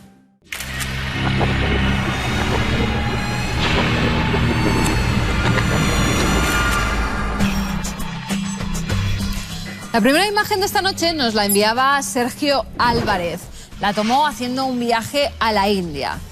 Nos dijo que, bueno, ahí está el río Ganges y de repente están quemando un cadáver. Ya saben que en la India creman los cadáveres y el resto, las cenizas, las suelen tirar al río. Pues bien, una de esas escenas la toman con su fotografía, pero fíjense lo que aparece detrás. ¿Es el alma del difunto que están quemando? Pues según Guillermo León, no. Es otra persona, parece ser un chico, un familiar que está recogiendo los restos o amontonándolos, pero en este caso, según los análisis de nuestro analista, voy a ampliarlo porque de verdad que la imagen es impactante. Ahí lo tenemos, se ve perfectamente además el rostro del joven. Ahí lo tendríamos, los dos ojos, la nariz, la boca, las orejas, incluso se puede ver el pelo perfectamente. Una aparición, pero muy natural. Y nos vamos a otro tipo de aparición, esta vez de un ser mítico en los bosques de Asturias. Alberto Franco nos enviaba esta imagen que dice que tomó un familiar suyo cuando estaba, pues, de paseo por un bosque asturiano. ¿Y qué encontró? Un duende. Eso es lo que ven ellos. Nosotros hemos ampliado la imagen, hemos puesto además distintas tonalidades para que se vea. Ahí lo tenemos. La verdad es que es curiosa la figura y parece como los duendecillos esos que vivían en los árboles y que salen en muchos cuentos infantiles. Esta sería la nariz, los ojos y ahí tendríamos la cabeza y el cuerpo. Incluso se le pueden ver las pequeñas piernecitas que tendría este ser. Guillermo nos dice que es un ser extraordinario, fantástico, pero que es una pareidolia. Ya saben ustedes que nosotros vemos cosas donde en realidad no las hay. En este caso, los elementos del bosque han creado pues que se viera este pequeño y diminuto duendecillo que no es tal.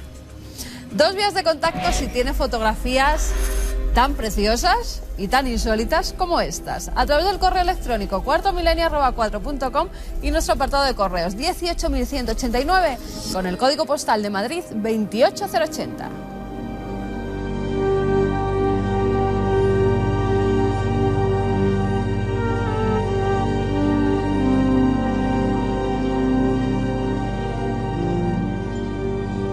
Les confieso que tenía preparado, si se puede decir preparado en esta sección del programa, un comentario, una reflexión sobre algunos acontecimientos recientes que en el fondo son un poco el baile del caos o de la confusión en la cual vivimos inmersos, sin darnos cuenta o dándonos. Saben que hace un tiempo una especie de gran esfera de fuego, un meteoro, atravesó España. Y les quería contar yo que en nuestro programa de radio, en tiempo real y sobre todo a través de ese elemento del que hablaremos mucho, de Twitter, fuimos recibiendo casi como si fuese una radiografía por dónde iba pasando ese objeto. Luego es verdad, al mismo tiempo de esa ventaja del medio, inmediatez, cada persona o medio de comunicación, cambio radical en lo que significa precisamente la divulgación de cualquier tema, porque ahora cualquier persona tiene esa libertad, esa es la cara y también la cruz. De inmediato aparecieron un montón de fotografías dando la vuelta al mundo de ese meteoro que no eran de ese meteoro. Y así con casi todo. El desgraciado atentado de Boston. De inmediato, todo tipo de pruebas, de documentos, de elementos que incluso sorprendían a la policía. Los 42 kilómetros de la maratón estaban radiografiados por tuiteros. Los sospechosos identificados por tuiteros. Es decir, las personas con un solo móvil llegando mucho más allá que las autoridades. Interesante e inquietante para muchos, incluidos los medios de comunicación estructurados a la vieja usanza, que tampoco saben muy bien cómo vertebrar esto, porque, repito, cada uno de ustedes ya puede ser noticia y aquí ya no hay diferentes estados. Aquí todos jugamos casi en la misma división. Muy interesante, la cara, la cruz. Pues que de inmediato fotografías de la autopsia de uno de los culpables o presuntos culpables, que ya nadie sabe si es verdad o no, si le han puesto una cabeza que no es, fotografías falsificadas, elementos cambiados, insignias y códigos y sospechosos que no son o sí que son, o sea, en el fondo, el baile de la confusión. Tenemos más información que nunca, pero ya no sabemos qué es verdad ni qué es mentira. Qué curiosa paradoja. Bueno, a lo mejor nunca hemos sabido ni qué es verdad ni qué es mentira, ni cuando los medios eran más estructurados y más convencionales, y nos contaban lo que era la supuesta verdad, y tampoco sabremos nunca qué había de fondo, ¿no? Las redes sociales, el acceso inmediato a todo el mundo desde un teléfono móvil, la capacidad de convertirse en noticia mucho más impactante que la de cualquier revista convencional con su redacción, con sus redactores, con sus periodistas, tiene luces y sombras. Porque es inmediata, es directa, nos cuenta una realidad, pero de inmediato también la informática nos permite una serie de herramientas con las cuales variar la realidad. Y le cambiamos la cabeza a una cosa, ponemos una luz que no es. ¿Cuándo sabremos a partir de ahora, en qué instante, cuando hay una noticia importante, qué es verdad, qué no es? El globo crece, se hincha, pero para bien o para mal. Yo no lo sé que ya es imparable. Y les iba a hablar de todo eso, pero al final me quedo una vez más con una imagen que puede ser o estar en las antípodas de toda esta modernidad, ¿no? Sin quitarle lo bueno que tiene. Esa experiencia del técnico detenido Joaquín Cobos, esa fuerza de una sola imagen, ¿no? Esa presencia que no se olvida. 43 años después del suceso, y este hombre se le ponía la carne de gallina, ¿no? ¿Qué fuerza tiene el encuentro con el misterio para permanecer de por vida, para cambiar la vida, para cambiar parámetros mentales, para no olvidarse jamás? ¿Cómo olvidamos un montón de cosas en nuestra vida cotidiana? Cosas que incluso son importantes, hermosas, ¿cómo las olvidamos? Y cómo los testigos del misterio, cuando el misterio es real, yo no tengo la menor duda, no lo olvidan nunca, como un momento cumbre, aunque sea terrorífico, en su historia particular. Cuando yo escuchaba aquí en esta misma mesa a Joaquín Cobos, estaba en el fondo viendo las mismas historias casi leídas de Plotino, de Heráclito, de los grandes sabios de la antigüedad, hablando de los eidolón o los daimones, una especie de interfase entre los dioses y nosotros, una especie de criaturas desconocidas que cambian la vida del hombre. A partir del siglo XVIII, con fuerza y casi con rodillo, hemos dejado de creer en eso. Y los sabios griegos, que eran muy sabios, y todas las culturas, creían que de vez en cuando estas figuras, a veces sin cara, a veces como un ser ensotanado de espaldas, a veces con estrambóticas imágenes, se presentaban al hombre y le revelaban cosas. Le cambiaban su vida, generaban religiones nuevas. Si uno va al nacimiento de muchas religiones, se da cuenta de que los protagonistas de esa cosa tan importante, que da tanta fe o genera tanta fe y también a veces arroja tanta sangre, están provocados por la irrupción en nuestro mundo de esos daimones o eidolón. Cuando los griegos, mesopotámicos o egipcios representaban su idea de los eidolones, les ponían unos ojos muchas veces muy grandes. Son los dioses o los daimones oculados. Y cuando uno va a un museo y se encuentra con esos ojos, percibe que tienen algo. Y en uno se produce ese escalofrío, que estoy seguro es más o menos parecido al escalofrío de Joaquín Cobos o de tantos testigos que saliendo a la calle, por ejemplo, grabando en un estudio, y ven de frente eso que está ahí. Esa irrupción rompiendo lo cotidiano. Nos han acostumbrado a pensar que todo esto es imaginación. Alucinación o imaginación. Como si la imaginación fuese mala, ¿verdad? Para entender este mundo de las figuras que se aparecen y que cambian la vida, para entenderlo, me da la impresión de que tenemos que empezar despojándonos de muchos conceptos. Buscamos explicacionismo, buscamos saber qué fue a cualquier precio. Y con estas figuras parece que ese juego no vale. Parece que se siguen riendo de nosotros. Parece que siguen representando una cosa. Pero ¿saben lo importante? Ya no es cuánto mide, qué decía y por qué. Sabiendo con la evidencia que tenemos de que tanta gente no puede estar equivocada, La pregunta es por qué se aparecen a personas para generar esa especie de impacto en el alma de ellas. Y por qué en ciertos momentos de la historia personajes muy importantes también fueron visitados por estos ángeles, demonios, quién sabe, un mismo nombre para estos que irrumpen desde el otro lado. En fin, les iba a hablar de cosas muy modernas, de cómo está cambiando todo, de Twitter y demás, y la fuerza de los Eidolon o los Daimones, si son lo que son, puede con todo, ya lo ven. Y sigo hablando de ellos una y otra vez, porque están ahí. ¿Algún día lograremos verlos cara a cara? Ojalá, aunque quien lo cuenta tampoco guarda un excesivo buen recuerdo. Pero a mí, a veces, en días como hoy, me gustaría para contárselo a ustedes. Hasta dentro de 7 días, amigos, que pasen una muy feliz semana.